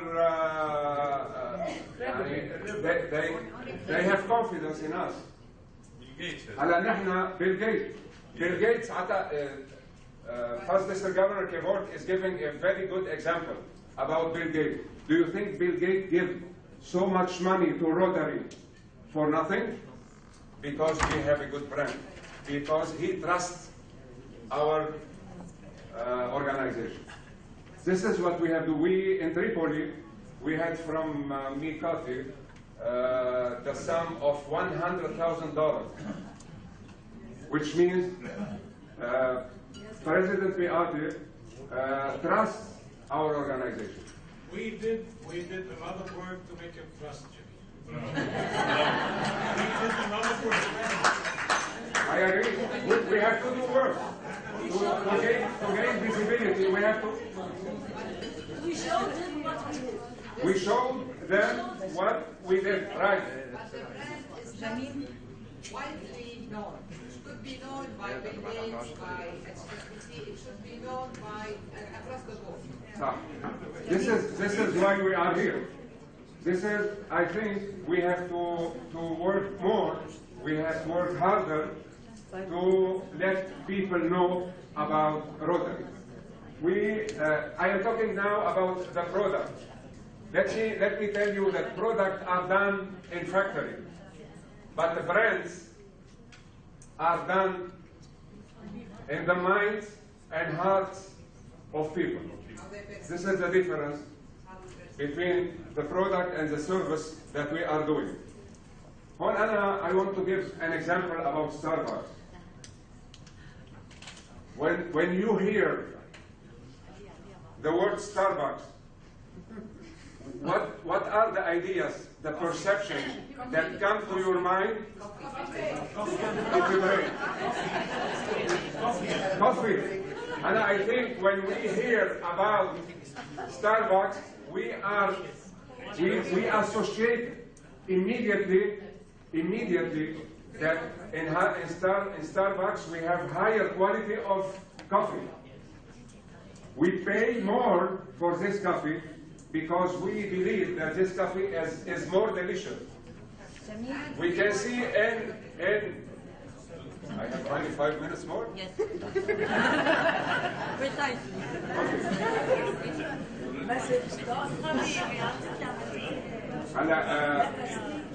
I think these are there is a difference between non-profit and companies and commercial companies. الفرق بين الاثنين هو انه بالاول we were thinking that only we have to build the brands for the commercial companies. Nowadays, non-profit organizations need branding. They are all convinced that we need branding. Why? Because branding, it is not only a fundraising tool, it is also a greater social impact.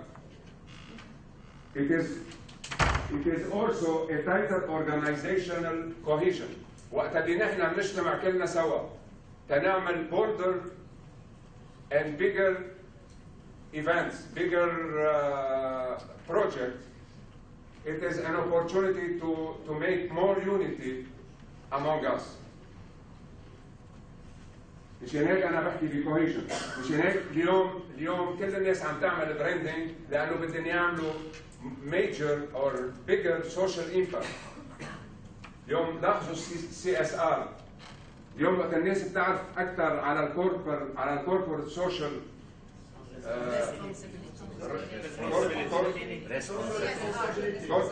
corporate social responsibility بتصور بيصير نتقرب من بعضنا اكثر لما عندنا كوز هن بيهتموا فيها، لانه صارت اليوم كل المؤسسات تهتم بالمجتمع اللي هي عايشه فيه، بدها تعمل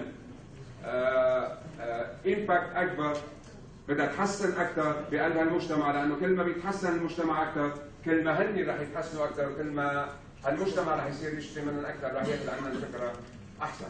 هلا انا ما رح كمل لانه اذا معي بس 5 دقائق رح انتقل. بدي هيدي الجمله اقراها which is very important. It is not who we say we are, it is who they say we are. رح انتقل كمان بدي اقول why branding is important for Rotary. Why branding is important for Rotary? I think it's important for several reasons. We start to attract new members, to retain the members that we have, to attract and to retain. It drives more profitability. It drives more fundraising for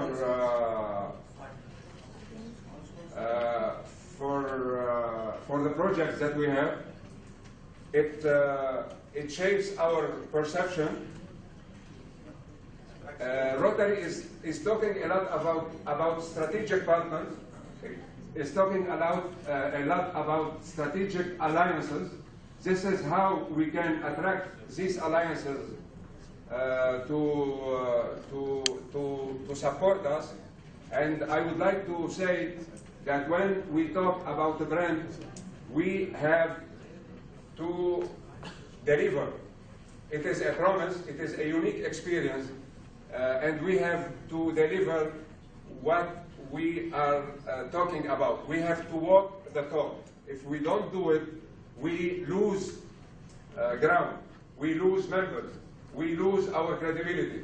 Rotary has to work hard on delivering what is promising to do.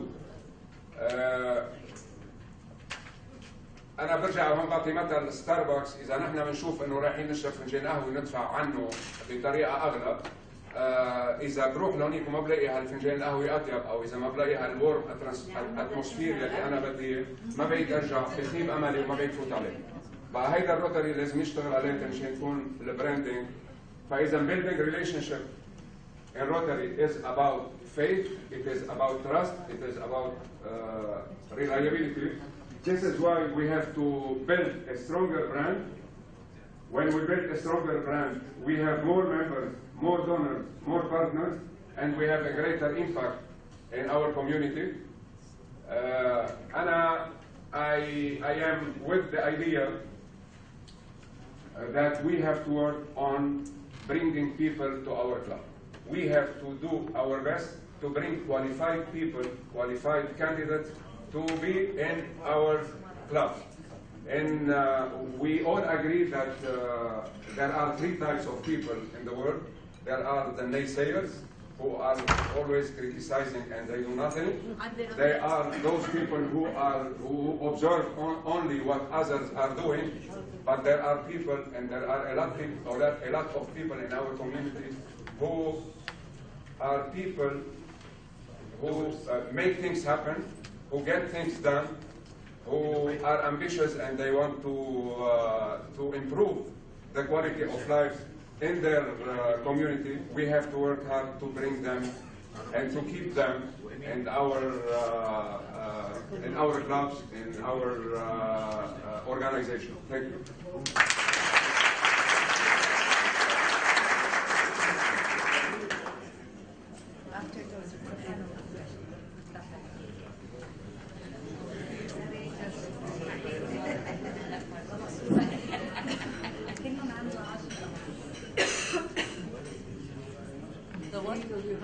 There is one.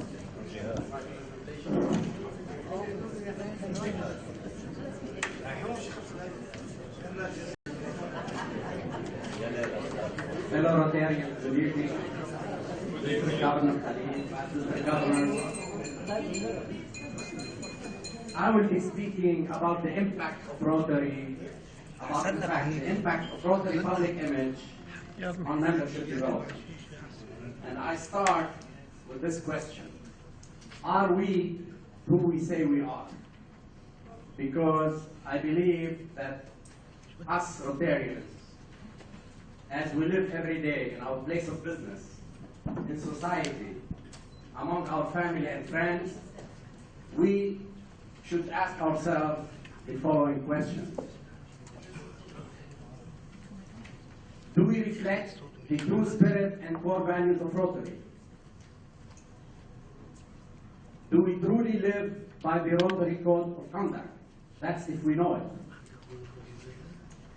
Do we apply the four-way test? And I'm sure every one of us has heard about it, and most of us know about it. Are we passionate and well-informed about Rotary?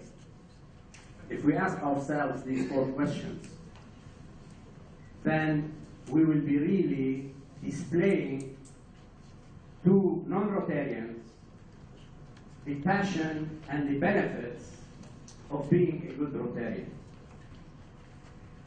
I'm not going to go through all the details. These are the Rotary core values for those who do not remember them. In front of us, I suggest each one of us, when we go to our Rotary clubs, let's ask ourselves, do we really, our club, does it represent these core values or not? Our strengths and weaknesses. And let's work on those core values that our club needs to develop. The Rotary Code of Conduct, you can read it, I can send it to you, I'm not going to go through it, but this also is what Rotarians are. As a Rotarian, we pledge to be what these five. I'll just stop at the end one, the last one. Not seek special business or professional advantages from other Rotarians. Avoid behavior that reflects adversely on Rotary. So if we live by these and by the four-way test, then we will be displaying the true public image of Rotary. Then people, non-Rotarians, would want to be like us and join Rotary clubs. Of course, I'm not underestimating the impact of our service projects, our fundraising activities, but I'm addressing the issue from the Rotarians, who can be the vehicles, the best public image and public relation to attract new members. Over and above, of course, successful service projects and activities. Are we well prepared to answer the following questions in few words and in a convincing way? You've heard about the elevator pitch, where you meet someone and you need in few words, and sometimes we are not ready to answer these questions. Sometimes we are asked, what's Rotary? Who are Rotarians? What do you do? We don't have the answers right away. These should become a second nature to us. If we are asked what's Rotary, we should be able, in few words, to say it. If we don't know what to say, how are we addressing someone and inviting them to join Rotary if we don't know what's Rotary? So it's embarrassing, and it will not serve the purpose. So we should be prepared. And this is go through Rotary education, Rotary information. Every club in every meeting should have a Rotary information session. We should encourage our members to go through the Rotary International website to the Learning Center. There is a lot of information about Rotary, but we need to have the motivation and the will to educate ourselves before we go and ask people to join Rotary. We have to be good Rotarians, informed Rotarian, educated Rotarian, passionate Rotarian, motivated Rotarian, engaged Rotarian. Otherwise, how are we going to convince others? They will never get convinced. If we talk about Rotary in a very, uninteresting way. Why did we join Rotary? And this incoming District Governor Mustafa spoke about the benefits of joining Rotary.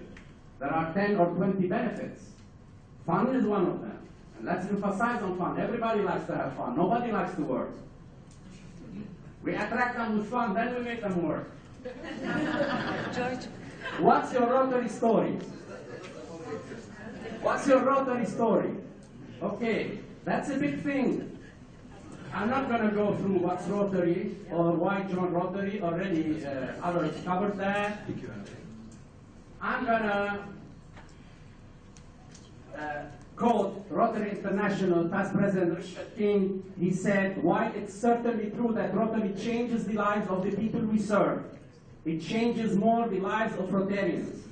In my judgment, looking at these benefits, few business and professional people can afford not to join Rotary, but we must touch them. We must ask them. So imagine, few business and professional cannot afford not joining Rotary. So why? We shouldn't go beg them. They should beg us to join Rotary. But then we have to do the work, we have to live. We have to walk the talk, as we say. Otherwise, if we're not convincing, we are not inspiring, we are not inspired ourselves, forget it. Nobody is going to join our boring clubs. Our Rotarians who fight with each other for silly things from time to time. Where is the Rotary spirit? We talk about it. And I'm going to just show you a few pictures. How we can tell our Rotary story. I'm sure past President Michel Jazar, when he speaks about the impression he had when he put the first drop of vaccine in the mouth of a child. This is a Rotary story that inspires people to join Rotary. I'm sure that past President Habib Saba and President Lina Shah and myself, when we went to the South to donate prostheses to victims of a mine, and I remember very well this boy, he had his hand hidden behind his back, and I was taking pictures. And his father told him, show your hand, show your hand to mister. And he showed me his hand here, and he was very, very, intimidated. I can't forget this moment. Same goes for when we did the fun show. Look the faces of these children in the South. I'm sure past President Asad Salha will not forget when we visited the schools where we installed water filtration system, and he tasted from the water, and the children, he saw the faces of the children happy taking clean water. I'm sure he will never forget that. And he can recruit 10 people with that picture. 1 minute, Rotary Days. As country chair of the Rotary Public Image Public Relations Committee in Lebanon, we are organizing a Rotary Day. Sometimes in spring, I've sent an email to all club presidents just in one slide. What's the Rotary Day? The Rotary Day concept is a simple one. Hold a fun, informal event in your community for the non-Rotarian public and use it as an opportunity to introduce them to Rotary. Thank you.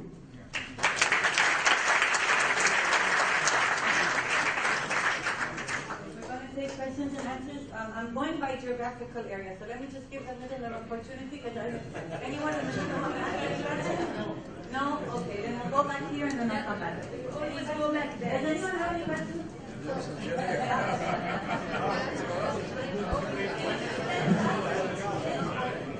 a small question, Randa Rotary Club Tripoli.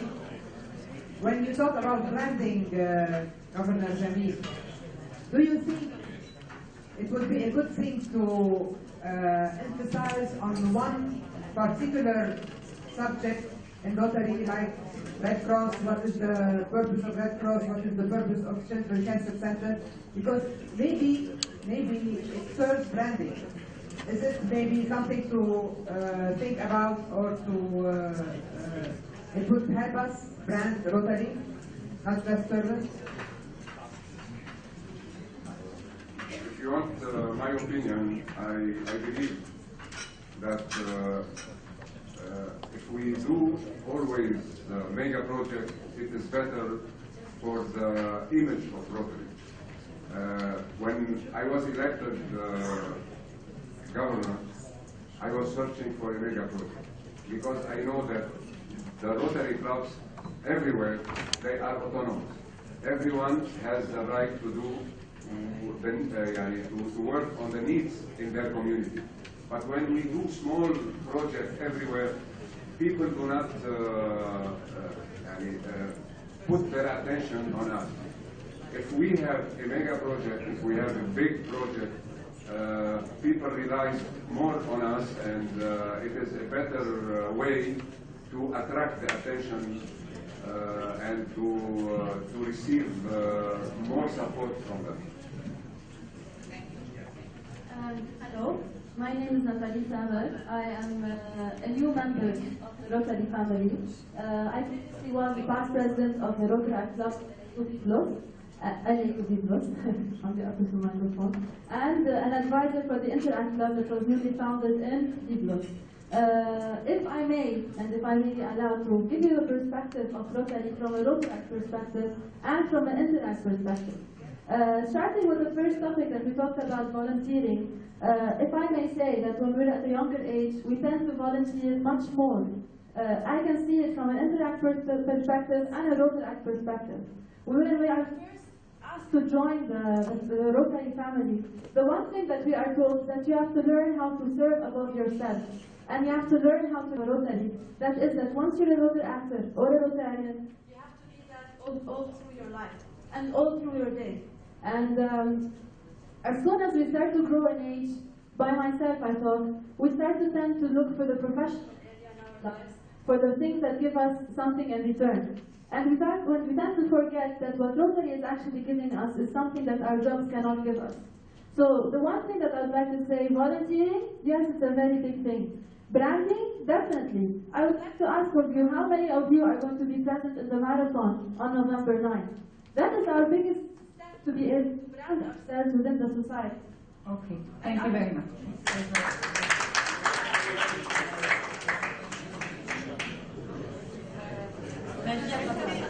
One more question, two more questions, that's okay, and one more question for the lady. All right, and then we're going to close, please, because we have to go to our coffee break. Okay, yeah, one more team and then the lady and President Rotary. Ali Salkat, Nasib Mom is not. Okay, في غلط. Okay, what I would like to suggest that we come up with tools to be given to all people who are interested to promote and to brand Rotary. We do not have accessible tools. like a lot of clubs have done, lots of activities, and other clubs do not know about it.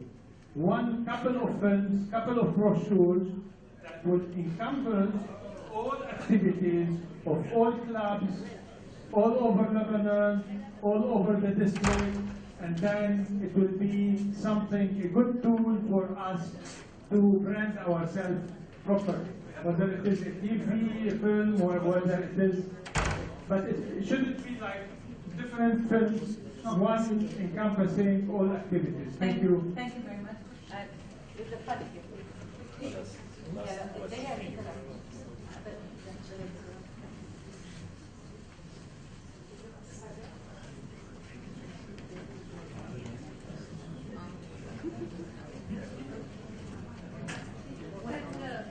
Concerning branding,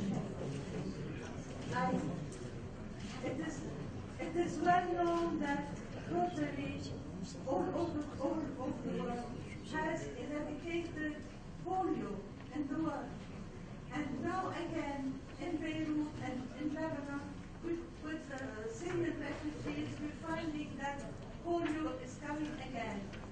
So I think that it's a good opportunity to talk through the media, through television, about what Rotary has done, not only concerning polio, but other things, and to say what Rotary did last year to eradicate polio in Lebanon, and what Rotary is doing this year too, concerning Rotary, because the government and UNICEF nowadays, they are very much concerned about eradicating polio. So I think that it is a good occasion to talk about Rotary and branding Rotary. Thank you very much. I think there are a lot of successful stories on the level of Rotary International that we can use to brand Rotary. Not only on the level of the Rotary International, but also on the level of our nation also, we have done a lot of things that we can promote and let people know about it. And let me tell you, Randa, when you asked your question, and on the website of Rotary, you can find everything you want. You have the magazine, you have the newsletters, you have the brochures. We have videos. We have humanity in motion. We have everything we need. We can bring them to us, and we can customize these branding materials on the level of our nation. On the Rotary website, we have a lot of things that are very important. We have to take them into account, and we have to use them in Lebanon because they are tools, they are materials that can help us reach our goals. Okay. Then that's we have to close. Okay. Thank you very much I'd like to ask our committee chair and Mr. Governor Khalid to come up to give the awards. We will come. Sorry.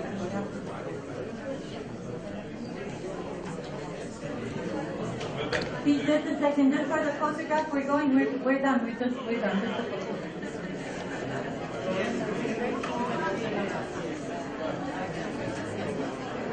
There's going to be a 20-minute coffee break, and then we're going to go back into session. As I said, it's a very heavy agenda. Thank you all for being so amazing and for being so supportive. Badaf the coffee break outside first. كيف اسمينا؟ 20 minutes, please.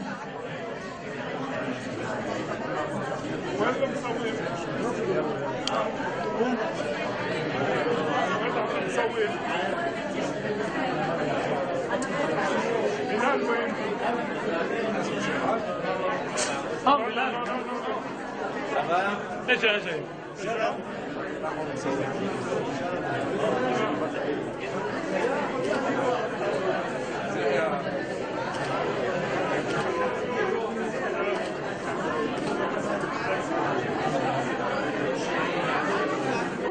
The second session for today is regarding recruiting and managing volunteers.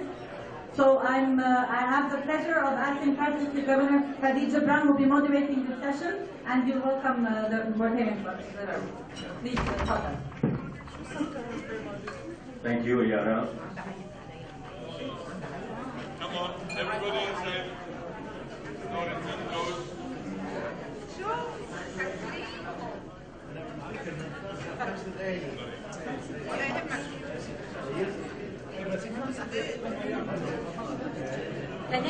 Yalla, keyboard.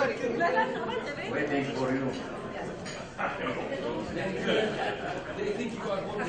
$100 fine.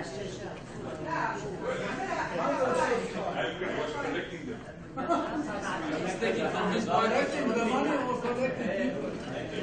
He's taking $100 from his wife. For paying this.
هذا فلاش ميموري معناتها هذا ميموري ولا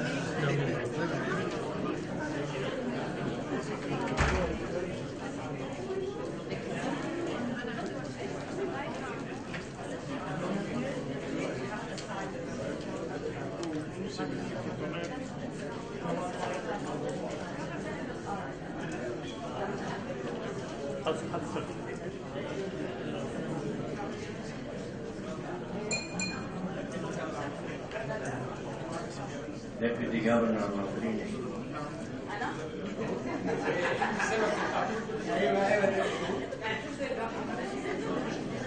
قوي قوي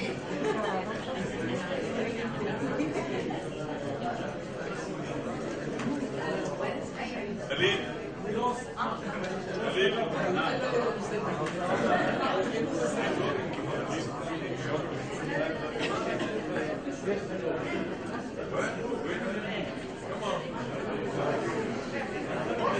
So the governor arrived, we can start.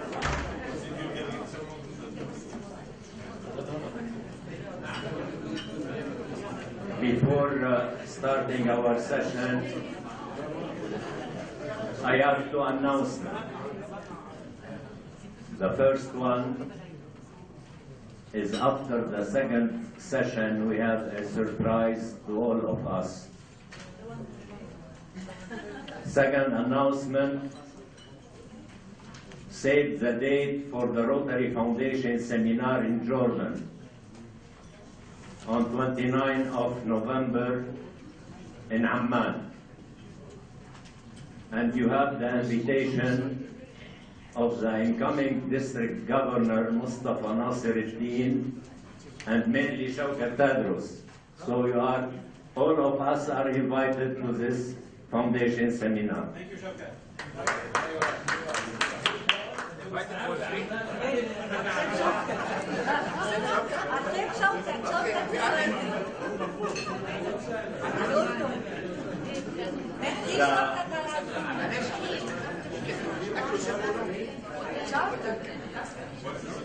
In the past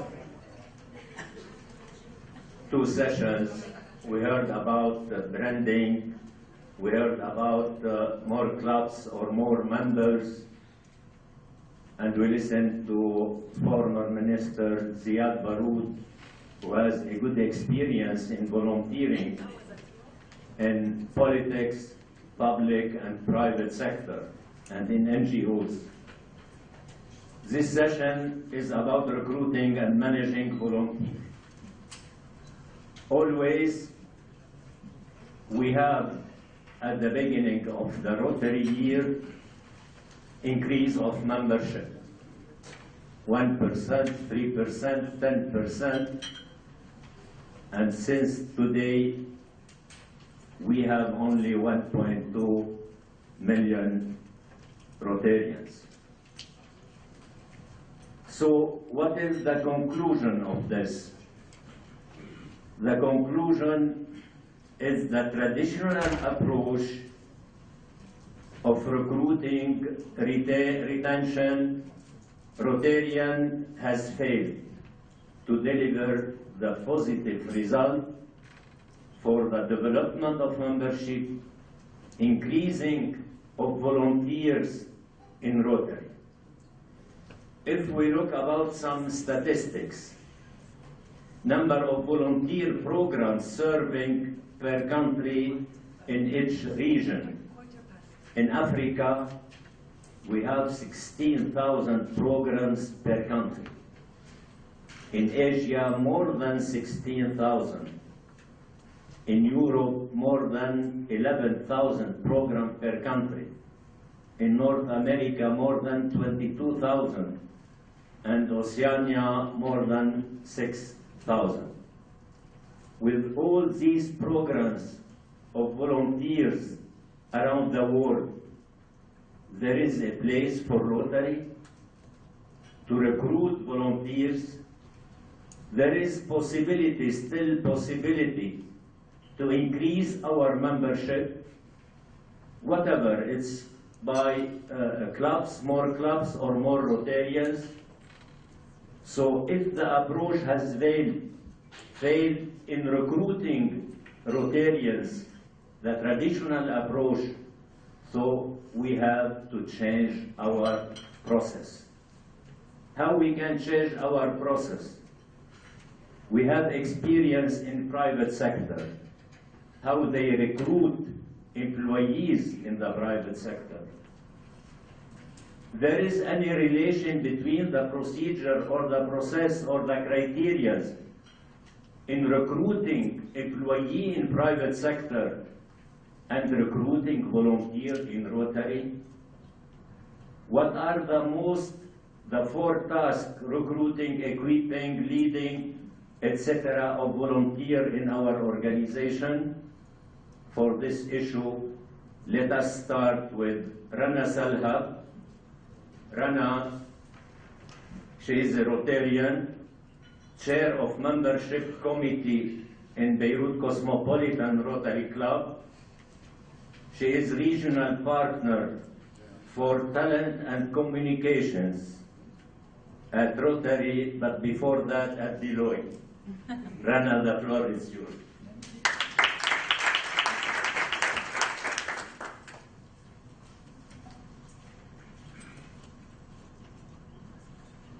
Thank you very much for this introduction. I am a Rotarian and I'm a proud Rotarian.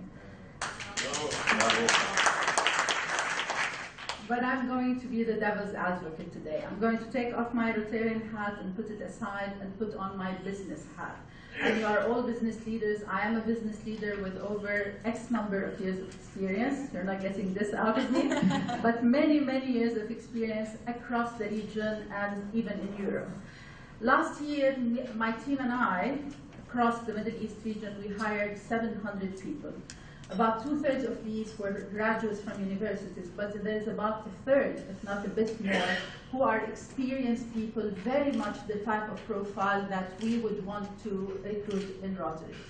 So what I'm going to do today is I'm going to speak for a couple of minutes on trends in volunteerism. And in saying that, I don't want to speak about Rotary specifically, but I'm going to speak about what other NGOs, be them like us or smaller or bigger or whatever, are facing in terms of attracting recruits. And we'll summarize a few trends. I made a choice only on a few trends. And then I will talk about the trends in the corporate sector, in the talent world out there. We call it in my firm at Deloitte the open talent economy. We no longer think of geographies. We have currently in the Middle East, which is our district is a small subset of the Middle East, but we have 69 nationalities. So if I'm going to think of attracting people, it is not only going to be the local people who live in a country. Without further ado, let me tell you that volunteerism, I don't know why we're surprised, ladies and gentlemen. Why are we surprised that the numbers are dwindling? Why are we surprised that we're not attracting as many people? We shouldn't be, because the world is changing. Your kids can tell you. Every day of the week, the world is changing, and so why should it not change for us as Rotary?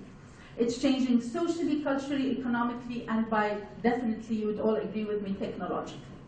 So, I'm a person, and the way we approach it in the business world, as you all do when you put your business hats on, is going to basics. If I want to attract people, why do people volunteer? And I looked at past District Governor Jamil Mawad's whole list of why people join, and there are plenty and plenty of reasons to brand. But there are a few basics, and if you'll allow me to summarize them. Give back to the community, of course, but they can give that back to the community without joining Rotary, can't they? Sure. Tradition, it runs in their families. So the gentleman who talked about Jean, I'm not so sure, but I tell you there is family tradition. If the father, mother, uncles are volunteers in organizations such as ours, the likelihood are the younger generation will do the same. And so if we want to recruit, let's start with our families. Tip the one of the day. But we already do that, so to speak. Invitation. By the way, invitation is the basis of our method of attraction and recruitment. And I want to challenge this today because it's not enough. Influencing others. We want to be in an organization like this because we want to influence others. Developing personal skills. The young lady who spoke earlier, I am sure she learned a huge lot when she joined. Learning. Formal, informal, blended learning, all sorts of learning, helping others, not only in the community, and lastly, networking. Whenever I'm asked to speak, and I somehow speak seemingly frequently across the region, I do my homework. So I went and did a lot of research for this, and read testimonials from Rotarians, why did they join? And I'm going to shock you today. Most of them joined because they like the network. They have a business, they want to use the network, they want to give to society, no doubt in my mind. But networking, seemingly, is the door. It is the hook that most of them come in. So let's keep that in the back of our minds. Now, trends in volunteering, and please examine them while I go through them and think. Some of them are with us, but some of them are against us. For example, episodic volunteering and crowdsourcing. Sounds very complex, it isn't. Episodic volunteering, you will find a huge number of people giving their time to something that happened. Past Minister Baroud today, when they created the Democracy NGO, what was happening in Lebanon? There were elections. It was around an episode that happened, and they were able to bring everybody in, and unfortunately for the country, the elections are not happening and not happening, so the episode is continuing and continuing and continuing. Had there been democratic elections in Lebanon, most likely the numbers would dwindle. So the type of volunteering he's talking about is different than our volunteering, which is not only for one cause or one thing. Short-term projects. It's not only the young people who have the commodity of time scarce for them. I am an extremely busy woman, and everybody in this room is very busy. So there is now a tendency in volunteerism that people want to do good and volunteer, but they want to see the start of a project, the middle of a project, the end of a project, and their role in it, and then they leave. If you attract them and they have loyalty, they come for another project. To them, the concept of Rotary is a huge commitment. It's not a project. So, do we not attract these people? I had somebody challenging the other day and say, we don't want them. Are we sure? Can we change something internally so we bring these people as well and use them differently? Food for thought. Perception of traditional membership organizations. Rotary. Costly, elitist, a certain age group, a certain formula, a day of the week, and certain projects, certain causes, lots and lots of formulas that create, Mr. Mawad, our identity. It is part of the brand proposition we make are all these things. If these stay static, are we going to attract people when the market is changing? Could we tweak one or two and not lose our identity? Again, food for thought. Technology and social media, I don't need to say more. I'll talk about this in a minute, about our tactics. The wow factor. We need many wows. We need a project, perhaps the polio project, but the polio project is long. It started before some of our younger members were born. And I'm not suggesting we don't tell it as a story, but we need other wow projects. And it's not only us, every organization like us, they need to woo these people with wow projects. Intergenerational and life cycle challenge. Many of our fellow Rotarians who stood on this podium today said volunteerism is going down, and the young people don't want to volunteer as much as others. I differ in that proposition. I think that is a myth. I am in charge of corporate responsibility in a firm, a member of a global CSR board for 200,000 people. So I have a few facts in my hand.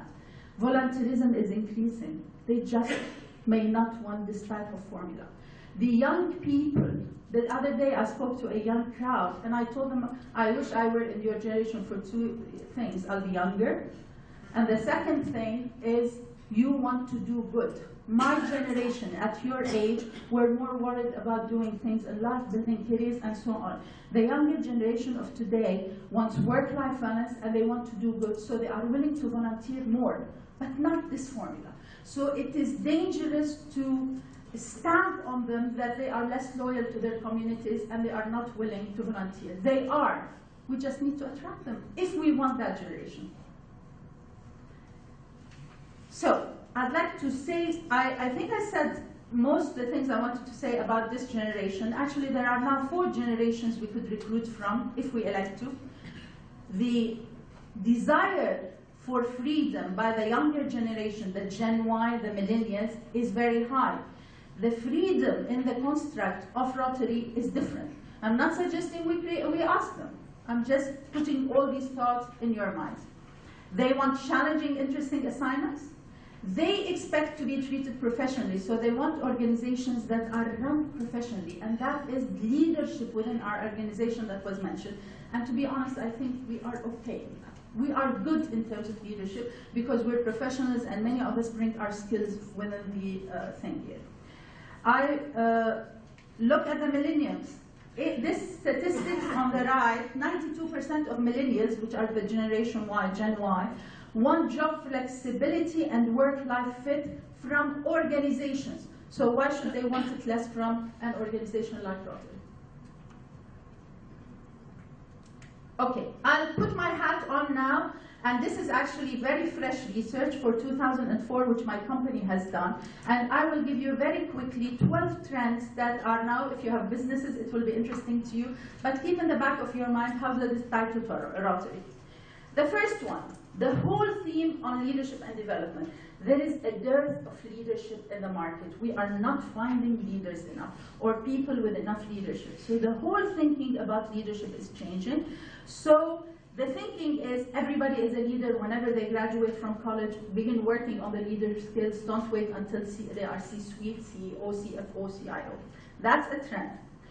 Corporate learning is no longer classes and training and things like normally done. So that has changed drastically. Performance management is actually broken. They do not care more about rank and boss and so on. It's more inclusive and coaching. That's what's happening in the market. The you're no longer thinking of talent within your community. Crowdsourcing. Whenever there is a cause, now people are donating money to something, and they are donating from money in $10 or $2 or $1 from all over the world. Have you seen the ice bucket thing? Yeah. Can you be more global than that? Who imagined all that money could be gathered, funding, without people meeting each other?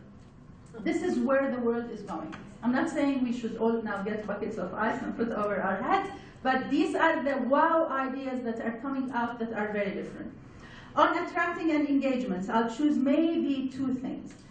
Retention. Although my topic is more recruitment, I get asked all the time, what is your retention program in the Middle East or wherever?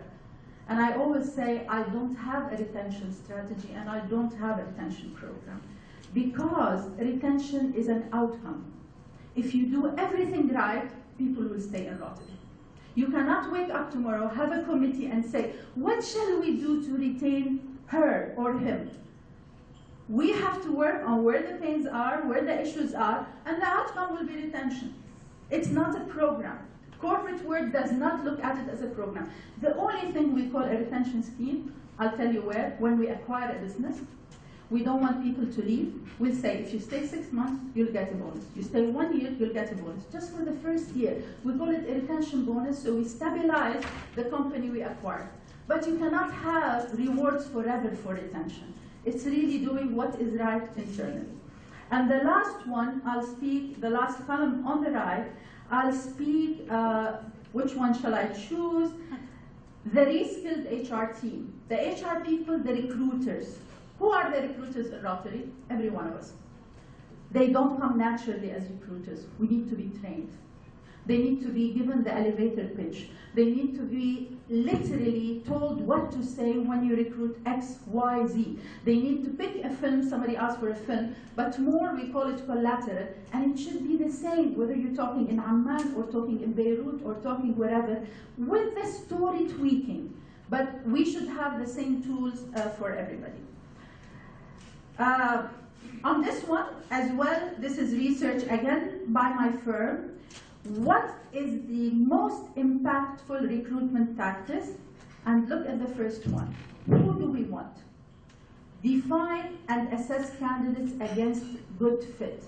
If we are worried about recruitment, we should not do the Kalashnikov scattergun recruitment approach. So we go out in social media, somebody said, put on Facebook things, put on LinkedIn things, meet people, bring in non-Rotarians, in the, my fellow Rotarian from my club, George Beiruti. When we have that day, we should select who should come. Because otherwise that's a scattergun approach, and we are not defining fit, they may enter and leave. That is the tactic at least we are using in the corporate world. So who do we want exactly? Maintain the strong, in our case, employment brand, in the case of Rotary brand. Starbucks. People don't go for coffee to Starbucks. Doesn't matter if it's good or bad.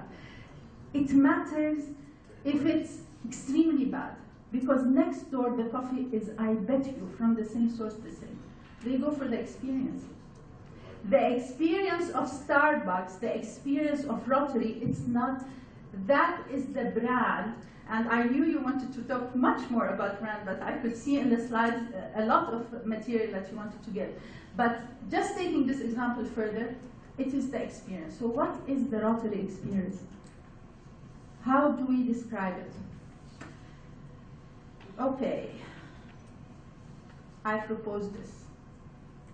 The old days of making volunteers fit in our box are gone. Otherwise, I would have seen slides with numbers going up and up and up and up. It is still personal relationships. It is, district governor, you told me the other day, it is going to somebody and speaking to their heart. Yes, but we need to add a few more tactics that acknowledge the world has changed. So, I am going to suggest just a few. We have to go where we will find these candidates. If it means social media, we have to. But not by writing about us in social media on Facebook, by writing from their perspective. If they have events, we have to be present in these events. There are many recruitment strategies around going to where you want. If you forget everything I say today, please remember this thing. There is not one Rotary value proposition. If you're coming to somebody who cares more about networking, you have to hit at them with that value proposition. If you're coming to somebody who wants 1.3 million people did not join Rotary for the same reason. So why should I recruit them with the same message, ladies and gentlemen? How does it touch their hearts and their minds? So what do I do as, if I were recruiting? I will first understand where they are, then hit at them with that value proposition that means more to them. to fit that profile. Another one, storytelling. I won't say much about it. It was very well said. Plenty of stories. I imagine our website is only stories. Nothing about coming on time. Nothing about attendance. Nothing, maybe hidden somewhere. Heiki, in a page, 10,000 page somewhere. It should be story after story after story from the kid. Again, George, that showed with the mine in the south, from. And I think that will bring people more. For the people we want, doesn't matter if they are in their 40s or 50s, we have to be, flexibility is important to them, and work-life fit and volunteer fit. I already mentioned networking. So my last proposition of the day is we are competing with a lot of causes. There is a topic fatigue. There is so many causes. Children's Heart Center. I don't know what. I don't know. Now we don't have one cause other than polio and a few others that will attract them. Should we have a few and do plenty of others? What you do internally is not necessarily what you focus on externally, by the way. We can do 10,000 things and focus on 5. That will be the differentiator from any organization like ours. And lastly, you all have heard of the word of talent. The war of talent came from McKinsey. I shouldn't speak about them, they're my competitors, but they did a good job with that term. And they said in 2007 that the companies are fighting in a war of talent. The news is the talent won, because we're changing our organizations to fit the newcomers. So there is now a war, I propose, for the 21st century volunteer. And I tell you from now, the volunteer will win. Shall we win with them? Thank you very much.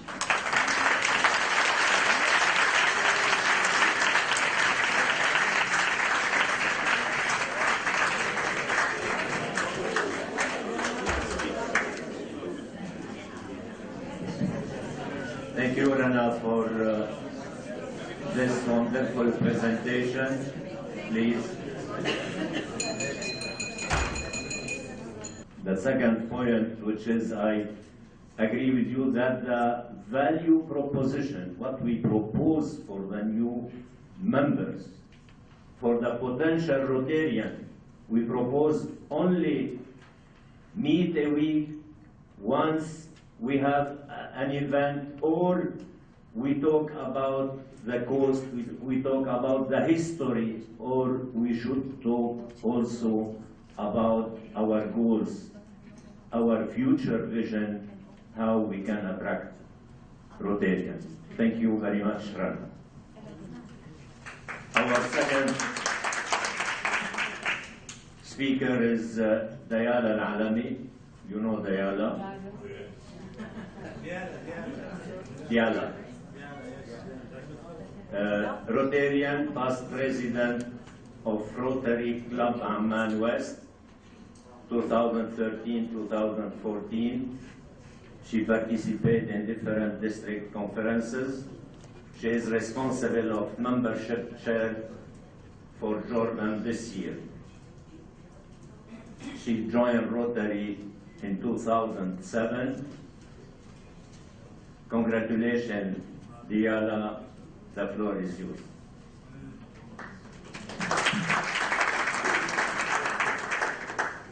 So,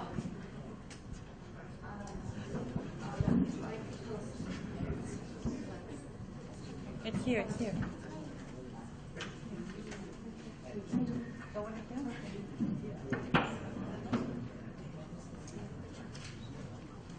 So we got our volunteers, or are they volunteers?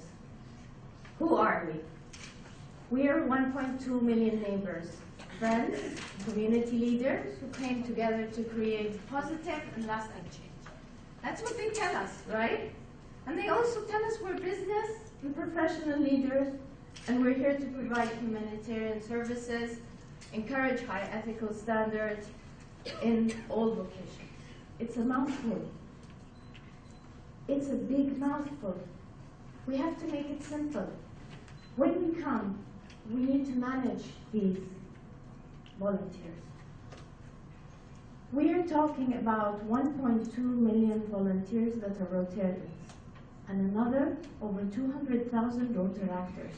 We keep on forgetting the Rotaractors and Interactors as we talk about 1.2 million volunteers. But it's a hassle to manage that number. Studies previously, I went back to 1998 on something called the UPS Foundation. There they were talking about the fact that 2/5 of the people leave volunteerism. They leave the organizations that they work with.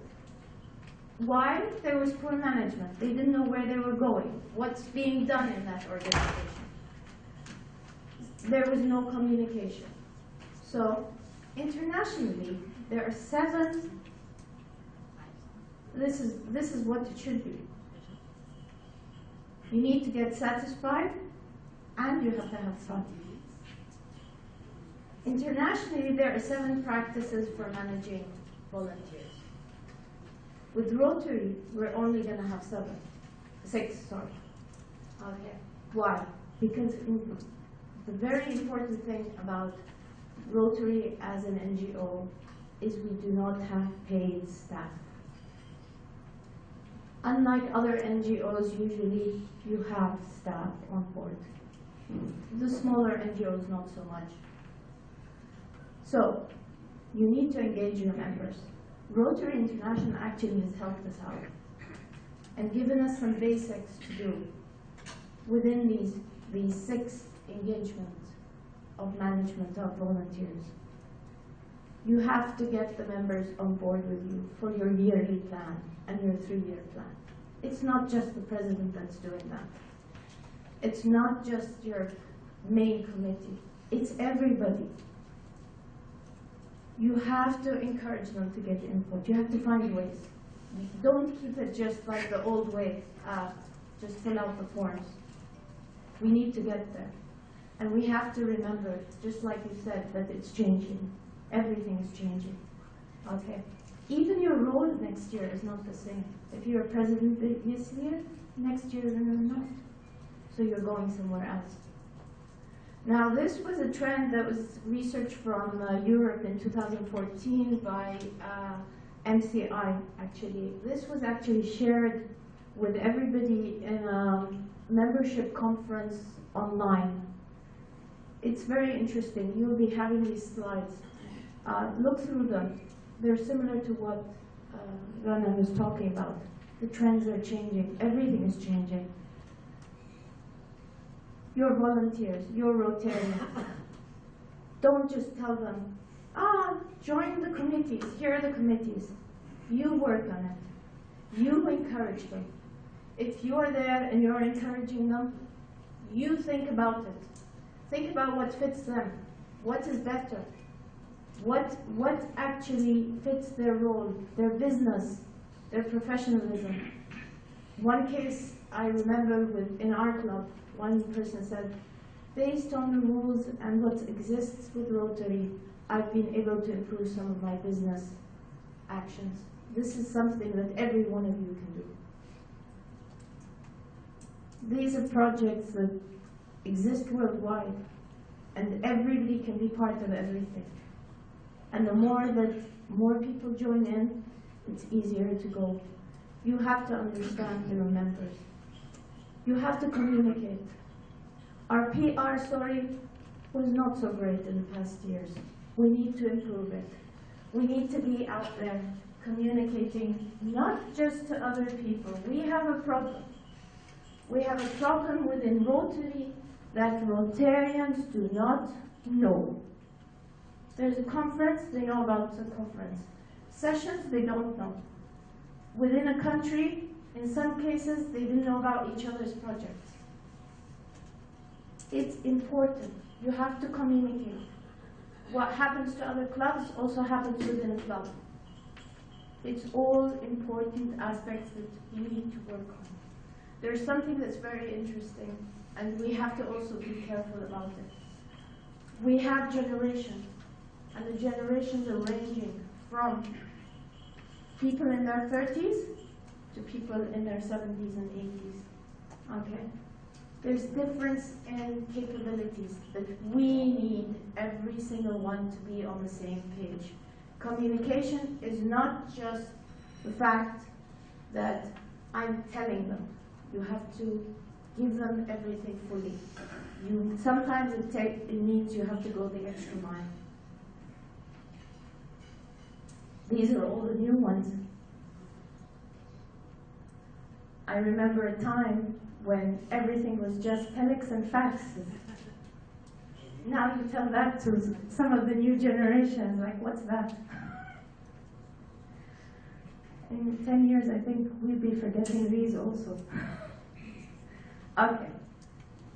Another important thing is having written policies and job descriptions. Rotary has helped us out. There's manuals for everything. But also when you have a project, I'm not talking about a job description like one that you would use in your business, but just jotting down 6 to 7 points can help the person that's doing the job. A lot of people say, why? I told him.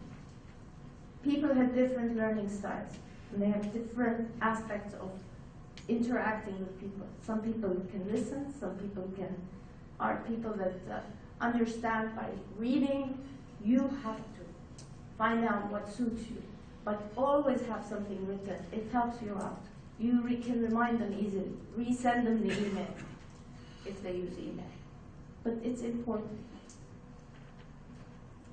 I personally believe that start with Rotary and good things happen, okay?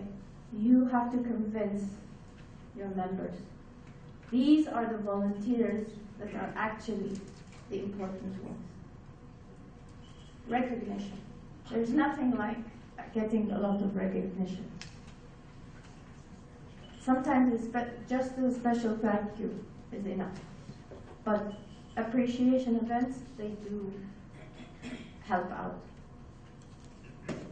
Rotary International has helped us out, unlike other organizations, but no one knows about them. You have to communicate to your new members. You have to communicate to your different members that these are available. People don't know. If they don't know, they won't stay with you. They'll just think, okay, fine. I don't understand why this guy gets this. I don't know why they're wearing this pin. It's important. Training and professional development. More important, coaching and the current members in leading, okay? Help train your Rotaractors and Interactors. In some cases, I've seen Interactors and Rotaractors being trained by people that are not Rotarians. Why? We have a professionalism that can do that. We can do it, and we can do it in a simple way. Now, one size doesn't fit all, okay? These are rules that should be adopted, but make them as flexible as possible.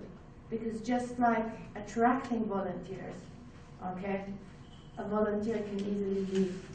So you need to adjust according to what you feel. Thank you. Make sure to have fun.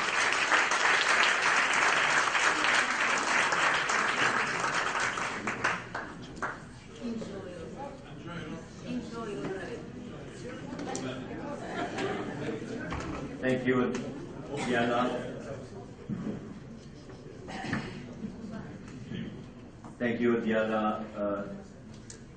You gave the presentation about management of volunteer. In my opinion, we have to change management to leading volunteer. In management, we have policies and procedures. In Rotary, sure, we have policy procedures. But how we can lead, we talk about leadership in Rotary, not to be as manager as we are or as teacher in any Rotary club. So I prefer that to change management to leading volunteer, because leading volunteer has to face many challenges. Time, poverty. We have responsiveness, technology, exchange of expectation, and what the volunteers want from a non-profit organization like Rotary. So now we have 10 minutes, Yara, for questions. 10. Yes. Thank you for this excellent presentation. I am Marie-Thérèse Achard from Beirut Cadmos Club, the best club in the world. And thank you to have said you have talked about image and brand and so on.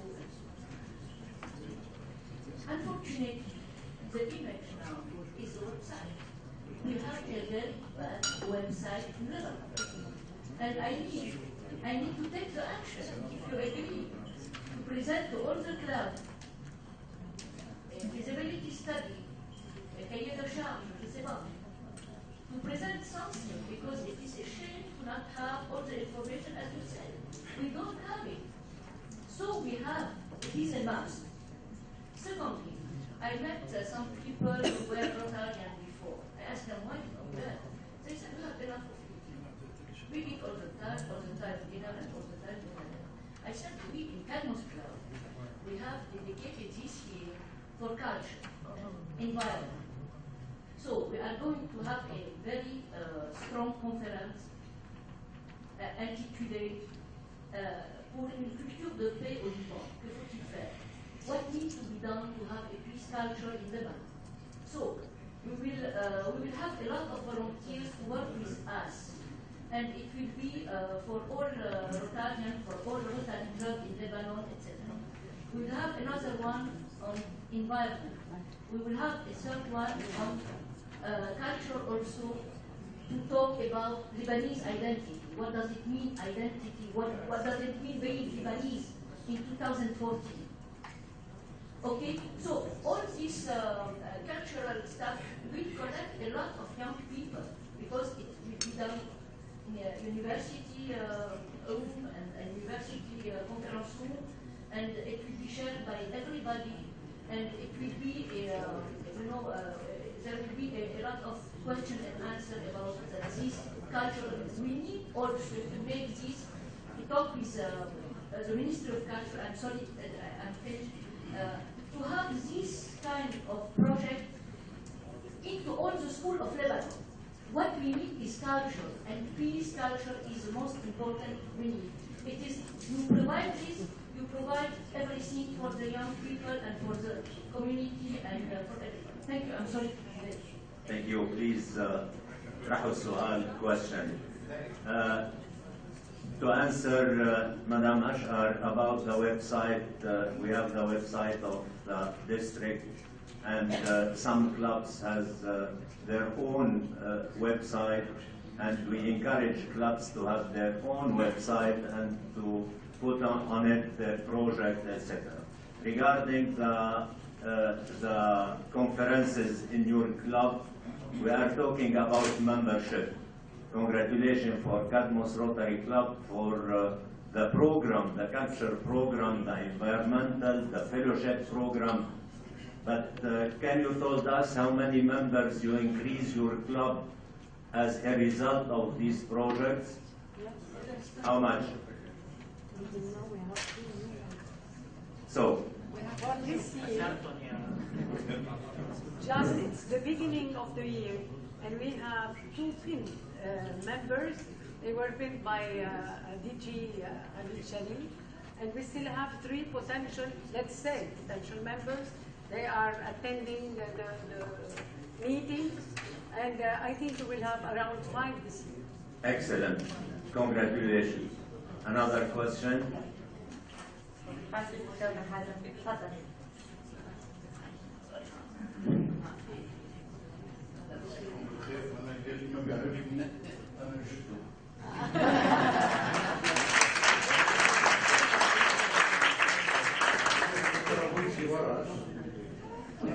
شوي بالعربي مشان اللي نسيوا عربي هلا. You both don't worry. I will translate you. سمعنا كثير عن النهار عن الروتري. قبل في صار عمرها 32 سنة. هلا بعدين بحكي عن موضوع ثاني. بس هلا اللي بنسمع بيقولوا recruiting and retention. بين هالكلمتين في كلمة موجودة مدام بنقول لفظتها هي هون حكيت عنها هي الاتندنس. لو فرضنا نوادي الروتري مثل برلمان لبنان بدنا نخلينا هون وما بيجوا. كيف يستطيع رجل أن ينجب أطفال إذا ما دل هو مرته كل الوقت؟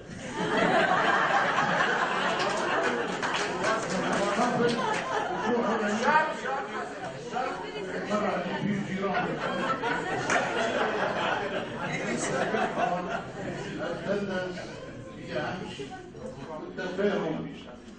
إذا ما كان في تفاهم بين الأعضاء، يعني ما بدي أحكي لكم عن 32 سنة روتري، أنا ما شبعت لحموت وما شبعت روتري.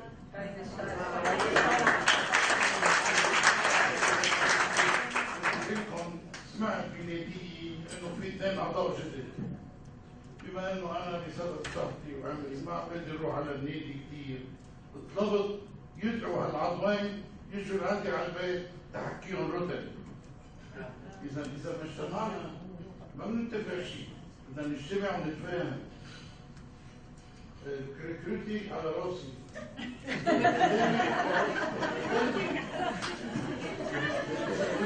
أنا سؤال، حبيب قلبي ابني فريد يجاوبني، أين أحسن؟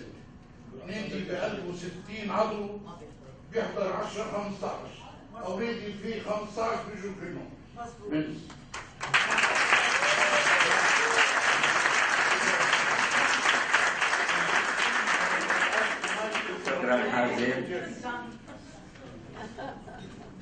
More questions?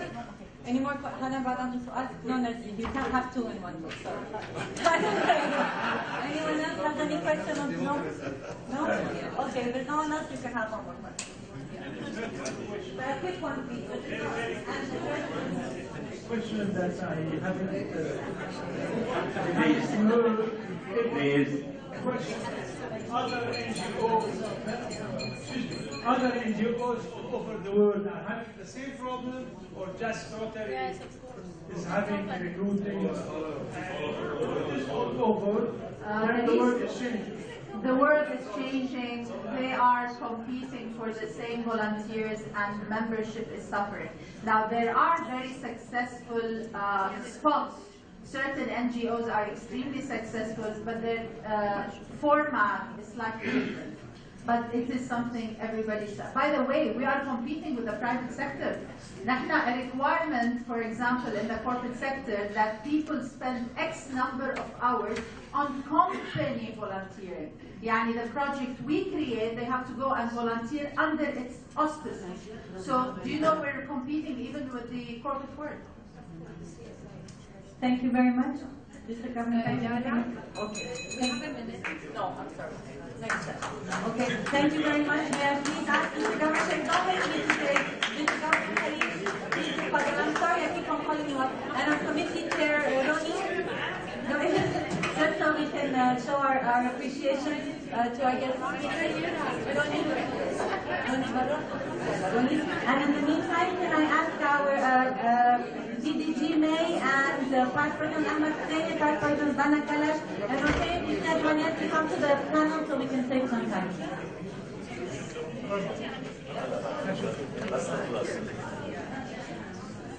Sorry.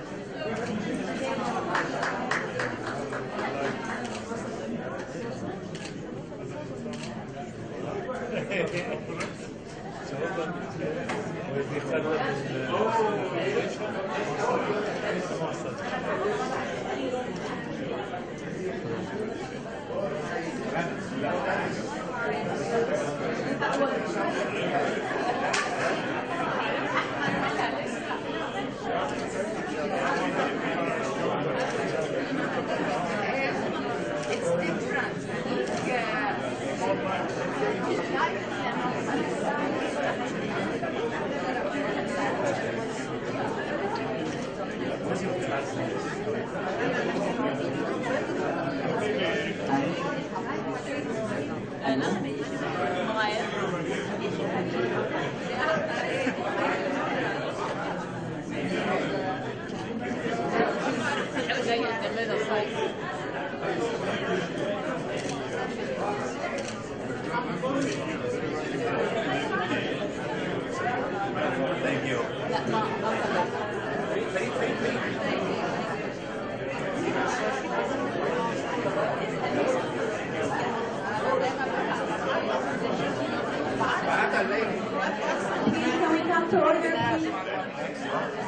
Fellow Rotarians, this is our last session for today, please, before the closing ceremony. So please be seated and come to order. Please be seated. This is the last session other than the closing ceremony. So let us please allow our fellow Rotarians to start. DDG May, the floor is yours. Tafadhali.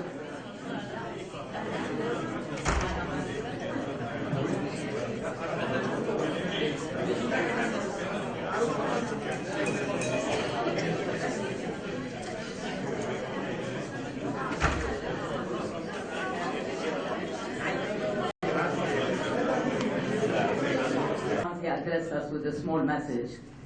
He was talking about the youth. He said that he is not responsible only about Rotary clubs, but for all branches of the Rotary family. This means that we should support the new generation, the service of Rotary's youngest generation, Rotaractors, Interactors, youth, and Raila. We have a big support. When we see their work, we are surprised not only by the quality, but by the creativity. And as Rana mentioned, we do not say what a great job, we say what a great idea. Every generation sees the world in a unique way, and every individual has a unique point of view. Faced with the same problems, we arrived at different solutions. This is why in Rotary, our diversity of culture, language, expertise, gender, and age is our strength. The young people who are serving in Rotary and Rotaract, Interact, and participating in Rotary Youth and Raila are the Rotarian of tomorrow. Believe me, if we work on them, we will have a potential Rotarian for the future. When we support them, we are supporting the future of our entire organization. We are helping to train the man and the woman who will be the club president, district governor, Rotary International Director, and Rotary International President of tomorrow. Okay? So believe me, when we care about our youth, this is our future. Our Governor Khalil Sharif was mentioning during his visit that we have a gap between the years of 30s and 40s. This is where our youngest are looking for their career. Maybe they do not have the time to join Rotary. But if for any reason you meet any one of them and you find that they are potential members to join your club, don't stick to the rules. Find a way to make them join your club. I will not talk more than this. I will leave the floor to, first of all, as you can see, we are all youth, as youth. We are all past Rotaractors. We will start with our fellow Ahmed Hosseini. He has a master's in architecture, master's in business administration. He has worked for 10 years at Solidar as project manager for real estate projects, managing his own work in construction and real estate. As Rotarian, he was president of Rotary Club Tripoli Mara 2008-2009, and for the current being, he is assistant governor for the year 2014-2015. The floor is yours.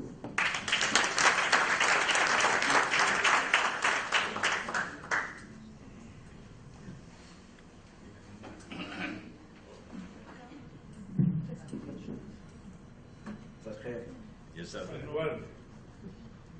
Under 15 minutes. My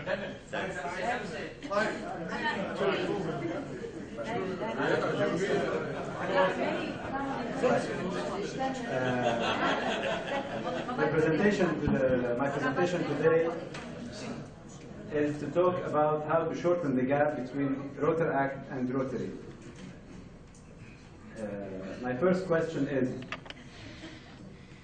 who knows when the Rotary International was formed? At what year? 1905. Who formed it, Tibor? Okay. Who formed it? What's Paul Harris? Here's the question now. How old was Paul Harris when he formed the Rotary International? 43.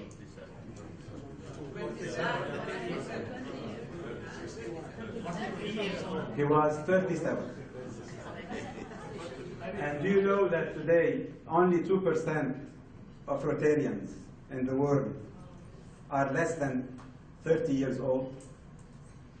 And only 11% of Rotarians are less than 40 years old? Here is the gap that we're talking about, District Governor Khalil. We don't have young youth Rotarian in the world. And this is one of the main problems why Rotary is not evolving. So, who's in the room? Do we have Rotary actors here?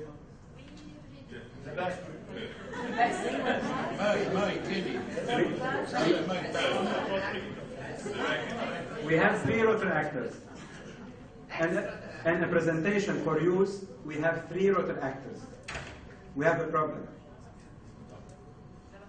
Do we have Rotarians who have supported Rotary Act members? For sure we have. Personally, many of the Rotarians here have supported me in many ways during my Rotary Act years and even after, when I became Rotarian. Any Rotarian here think that youth or new generation is not important in his job?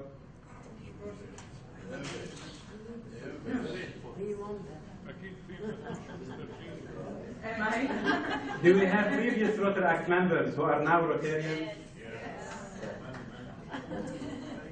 Well, you are very special.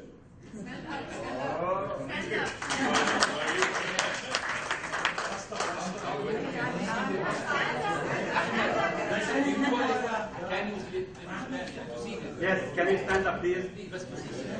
I have only 10 minutes, so please stand up quickly.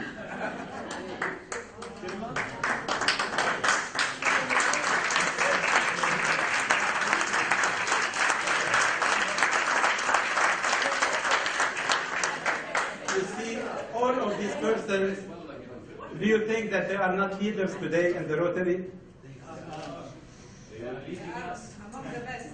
They are among the best. So we have a problem. With the others. In 2010, the Rotary International has established the 5th avenue of service, which is the youth service. It was called New Generation. Today it's youth service. The youth service is divided into Interact, Rotaract, Trilab, and Youth Exchange. Past President Gay said the new generation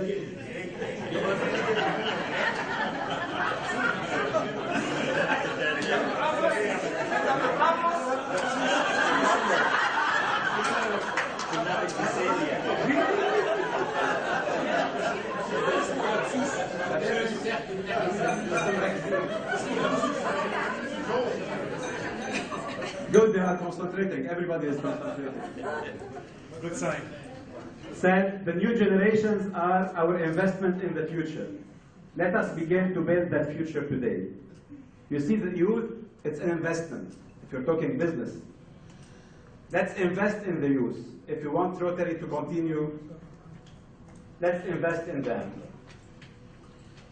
Today I will talk about my journey in Rotary Act, then in Rotary. And this is the main subject. What made it easy and successful for me? What made it challenging? What are the benefits that I have got? Okay, it's a service, but I have lots of benefits. Allah, you will see. And at the end, if I will have the time, I will talk about advices to Rotarians, how to shortening the gap between them and the Rotary Act. Let's start with Rotary Act.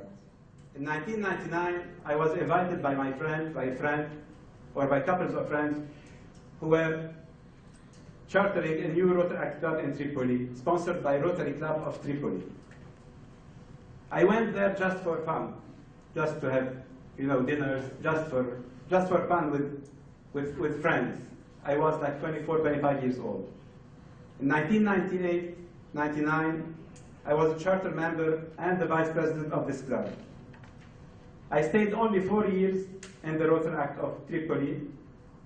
I was, as I said, vice president, secretary, the president, and the Vice District Rotary Representative of District 2450. In the year 2000, I went to America as a GSE team member, and there I decided that one day I wanted to be a Rotarian. During these 4 years, if you see, quickly I will talk about what I did quickly. I organized and participated in 3 national conferences in Lebanon, participated in 2 national conferences in Cairo and Cyprus, participation in 4 Rotary District 2450 conferences in Amman, Cairo, Bahrain, and Sharm el-Sheikh, participated in 2 Rotary District 2450 conferences in Lebanon and Cairo, participated in District 5300 conference in California, went to Riga for sure. I did presentation to 16 Rotary clubs in America, 1 Rotary club and 1 Kidder club in California, presentation in the whole district of 5300 to 7,000 people, meetings and presentation in my district here, especially in Cyprus, Jordan, and Egypt, and I was a GSE team member to Nevada, California, with my team leader, Vice President Nazir Kalash. During these 4 years, all this wouldn't be able, I wouldn't be able to do it without the support, the full support of my Rotary Club of Tripoli.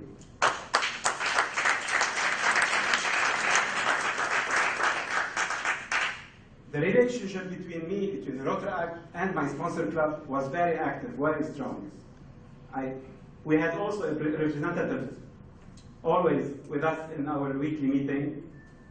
We always have been invited to their meetings, to their events. They participated in our activities. They helped us a lot in the National Convention, in the District Government Gathering, in our dinners.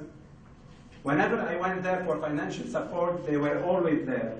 I still remember what Vice President Amin Shaftini. Whenever we went there, we get money to go to district conferences, to participate in all the trips, and all the events, and all the rallies. And the GSE, for the GSE support, I had a big support from Bashir, who was one of the committee and the GSE committee, and I was selected by a committee, and I had great support from him to go to America and to participate in this Rotary Foundation program. And even for the BDRR, for the position, I was supported by him in the year 2000. And in my presidency year, we got 5 awards in Bahrain, in District Conference Bahrain, and we were the #1 Rotary club in the district. So all this success wouldn't be realized without the support of my Rotary club. Now, how was the transition from Rotary to Rotary to Rotary? Like every Rotary actor, the main question that they ask when they think of joining are, will Rotary be just exciting and energizing as my Rotary club? What are the membership requirements to join? Do I have to pay lots of money? Do I have to spend lots of time? What is the process of joining this club? Will the Rotary be in action?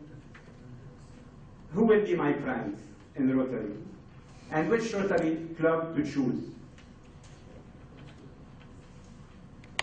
For me, I was invited by a Rotarian from Rotary Club of Tripoli Ma'arab. This is why I joined Rotary Club Tripoli Ma'arab, so simply, because I was invited. Nobody will join Rotary if he is not invited. Then I was 29 years old. I was friends with most of the Rotary Club of Ma'arab. The average age was very young. I had very strong Rotary awareness, especially after the GSE experience. And the induction in this club was very smooth. This is why also I succeeded in this club. In 2002, I joined. I was secretary in 2007, 2008, then president. Then in 2011, I was the country chair for the GSE till 2013. Then 13-14, district conference secretary, and this year the assistant governor. Now, what are benefits that I have got in Rotary and Rotary? Generally speaking, as everyone, general benefits are, I now belong to the #1 service organization in the world. Communication skills and the public speaking that I got during during the presentation, I had never talked in public before.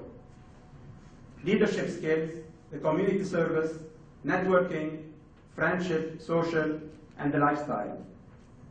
Rotary has changed my lifestyle. Personal benefits.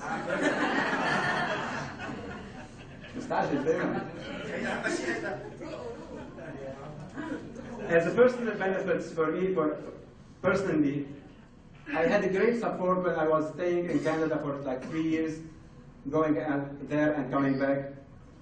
I had a great support living there. I was always meeting there with the Club of All Montreal. I had a lot of support in work, in life. Even my friend from Rotary, who was my friend here, when he went there, he joined the same Rotary Club, and they arranged for him the work for him, everything for him. Even the citizenship, they helped us a lot to get the citizenship there. For me, I got a matching grant to Tripoli with $20,000 from this club. I had lots of business opportunities there. It happened that I have started some work in Cairo 3 years ago. I got lots of support there from Rotarians, and now in Cyprus. I got the professional training and cultural awareness during the GSE. It was the best experience I have ever had in my life. I have lots of friendship and connection all over Lebanon. I never thought that I can have friends in Zahle or in Serwat. Now with Rotary, I have friends everywhere in Lebanon, in the district, and in the world. You're not. Okay. I was married, but I know my wife before the Rotary. So I give the Rotary one advantage that I present them a Rotarian for.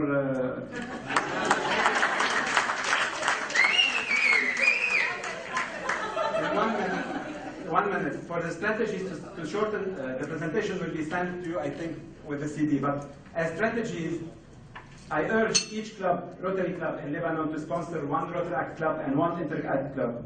Let it be in his strategy for next year to sponsor a club. If we have 27 Rotaract clubs, believe me, if each year we can get one Rotaractor to get into Rotary, we will have lots of members in our club. Develop long-range goals for this avenue of service through CLP and assign a Rotaract representative. After getting this Rotaract club, we should assign a Rotaract representative from Rotary to go to this club. Very important, participate in the Rotary Foundation programs. Being an alumni of the Rotary is very important, and activating the alumni in Lebanon and the area is very important for next year. We can get lots of people from the alumni as members in our Rotary Club. We have lots of people who participated in Rotary Foundation, and now they are not Rotarians. Why? Okay, Ahmed, I think we're done. Okay, the final, okay, I will not, there is too many strategies that we can have. In the conclusion, I will read only the conclusion. One slide. Reaching out to the new generation is a commitment to the future of your Rotary Club. If you don't change, your club will die. Clubs that build ties with youth cultivate future members and become rejuvenated by the energy and new perspectives that young people have to offer. So make way for younger district leaders with technology, mentoring, and collaboration. Thank you. Thank you, Ahmed. We will leave the questions till the end when we will give the three different stories. Ahmed, it was an interesting presentation. Thank you. We are going to hear another personal testimony from a different Rotary actors. I can tell you that we have two kinds of Rotarians. The one who came just, Ahmed wasn't raised in a family where all the family were Rotarian. However, me and Bana, for example, my father has been Rotarian since more than 30 years. My mother inner wheel, my son Rotary actor, my daughter interact. So we live in a family. My husband.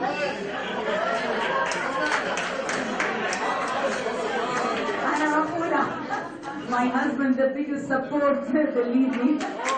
Abu Muhammad.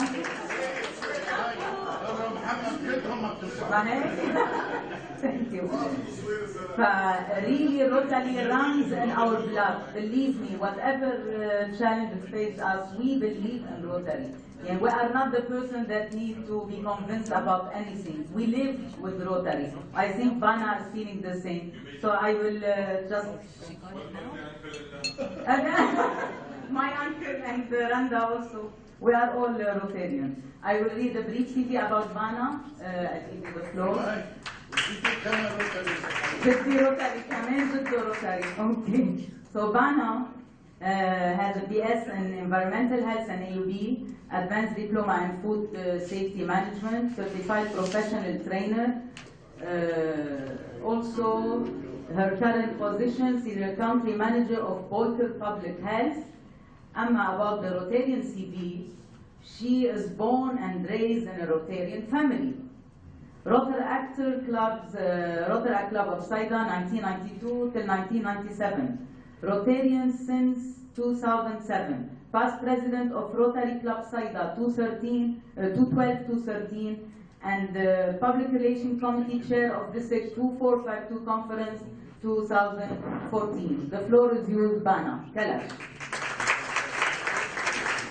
He is the son of the past President Nazif Kalash, Rotary Club.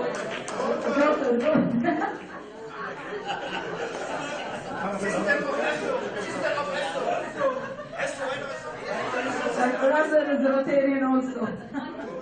Two brothers, yeah, you will say it.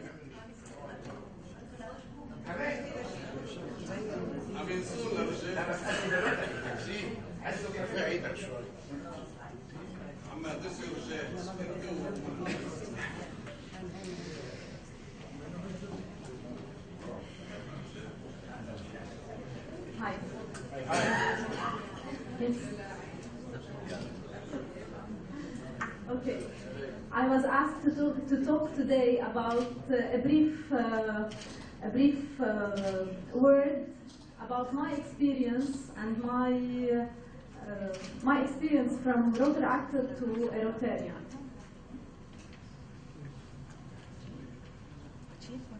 So, we have, first of all, to find the right way in our clubs. So, we will be discussing today why should Rotary actors join Rotary and what is the added value of the new generation in your club?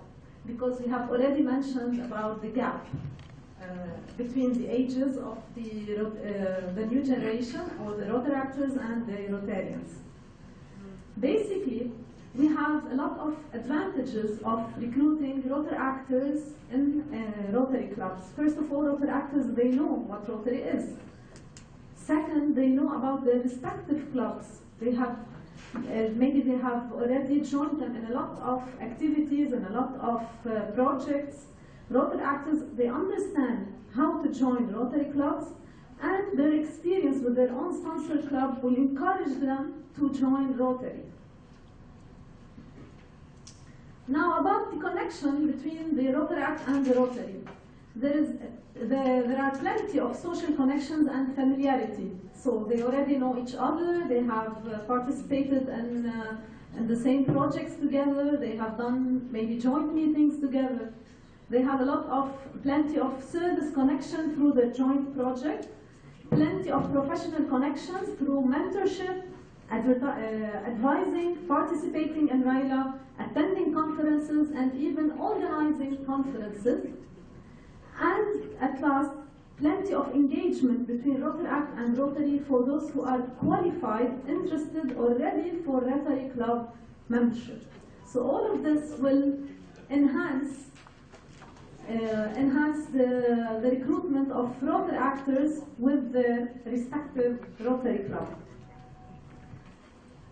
Why join Rotary Act? I don't think I have to repeat all of this because this is at the level of Rotary Act, but what we have to learn here is the importance of having a Rotary Act club and respective to each of our Rotary club, because these are the future generation who will join immediately the Rotary clubs.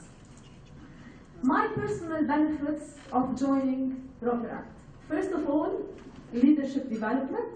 You know very well that Rotary Act will enhance leadership. You have to lead or you have to lead a club, maybe you have to lead a group, if you're a committee member or a committee chair.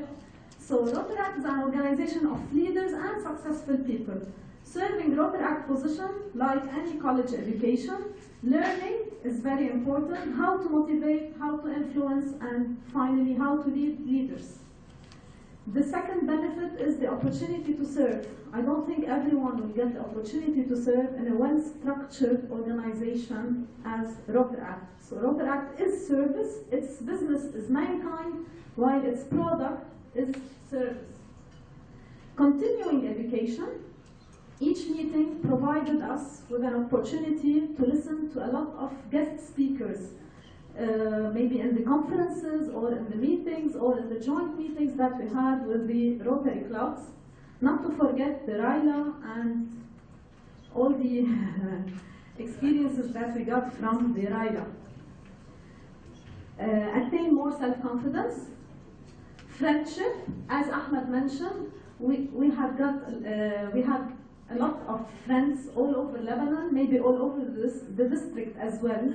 So friendship is very important, and this is a real true friendship where we always meet together and we have this good connection. Business development, definitely this will impact the business as well, so everyone needs to network.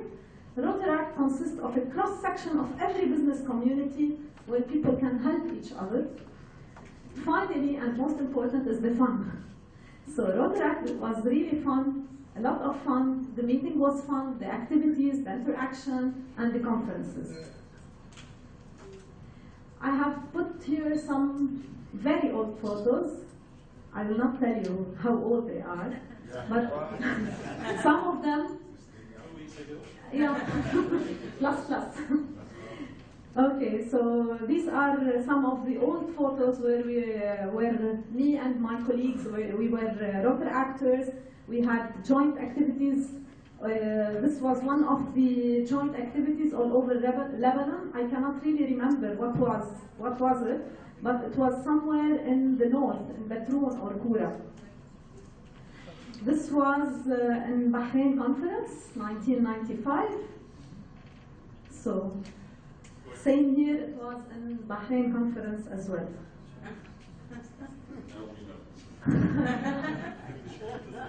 Okay. What's the added value of the new generation in your club? Why do we have to recruit new generation? Why don't we only get people in 40s, 50s, 60s to join the club? New ideas. Exactly. Energy. Exactly. Okay, thank you. So first of all, continuity of the club. Second, we have to have a better succession planning. So members are able to stay for a long period. They will learn from the seniors, from the old generation, and this long period will give them a chance even to pass this knowledge to new generation who are following them. Involvement of the new generation in social media to promote Rotary services and activities, to connect with other clubs, and to give better PR, and finally to light up Rotary. I can tell you from my experience 2 years ago, when I was years ago, when I was the president of Rotary Club of Saida, we have initiated the social media, and we have placed all our activities, all our service projects, etc., on the social media. So people started asking me, wow, this year you're doing a lot of work. I told them no, we've been a long period doing a lot of work, but it seems because people now are all engaged in social media, now they know more about our activities. They didn't used to know about our previous activities and services. Fourth, as you have mentioned, younger, fresher, hyper, motivated, more energy. It's also a good way for young people to build credibility and stature. This will give them extra self-confidence in their business work and everything. So the problem is that many young folk, they don't know anything about Rotary, and then they will get involved. Currently, in many clubs, there is the large age difference, which was mentioned earlier. So this will cover this difference between Rotary and Rotary actors. My final word No one will develop our clubs for us if we fail to do so by ourselves. So it doesn't take a rocket science to double our membership. If every member puts life and meaning in the usual slogan, each one bring one, with responsible and quality members, and more importantly, ex-Rotary actors, we can easily achieve our goals.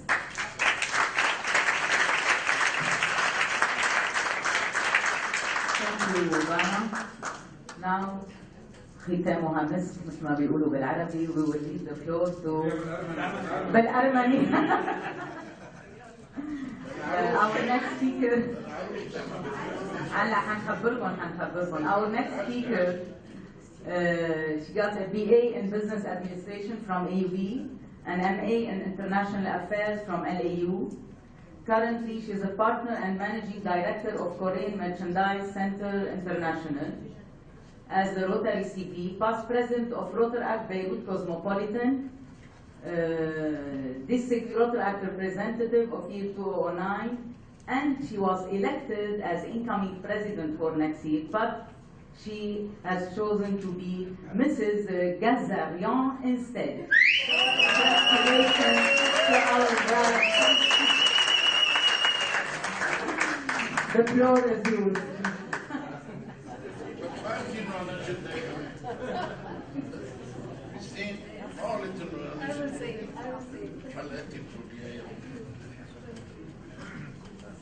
It's not easy. It's not an easy task to be the last person to speak, as it was not easy to be the youngest Rotarian for some period of time. We discussed many important factors today about volunteerism and the issues of membership, the pros and the cons. We discussed about Rotary Act and how we can manage them. Now I'm going to discuss something that links us all about our heart, and where we put our pin. And this is what from this talk you can understand also how Rotary actors, they see you as Rotarians, they see us. I will share my testimony being a Rotary actor and a Rotarian for the past 11 years.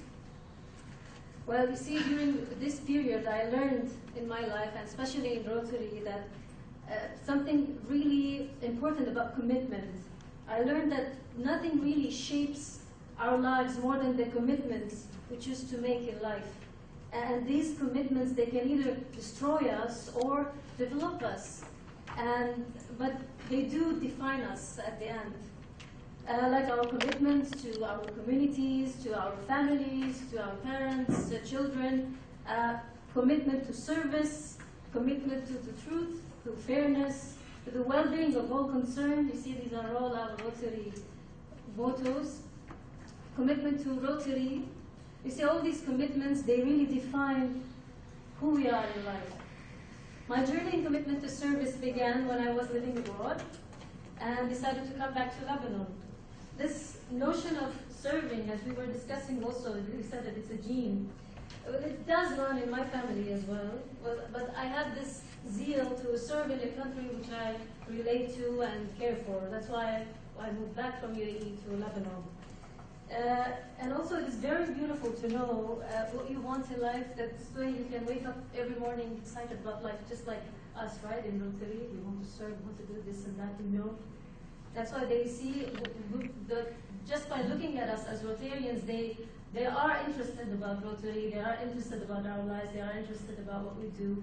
So I think in recruitment, even just by living our life as we are living, people would be interested in what we're doing and join our clubs. So as I said, I got back, I got enrolled in university, got my bachelor's degree and my master's, and at the same time worked very hard to establish my own company and add on my family business. And of course, I did create a huge big time to volunteer almost every single NGO in Lebanon, so to speak, at least the ones that I related with and was able to make a difference. And Rotary was one of them. By doing this, as we have discussed earlier as well, I learned to create time and to manage all my duties with this servant heart, you know. And this truth, it really made me grow. During this process also, I realized that millions of books are written on management and on leadership, and millions of workshops are given out on these two topics as well. But very few talk about servanthood, you know. It's not a very popular concept. But then I joined Rotary. It was very interesting to know that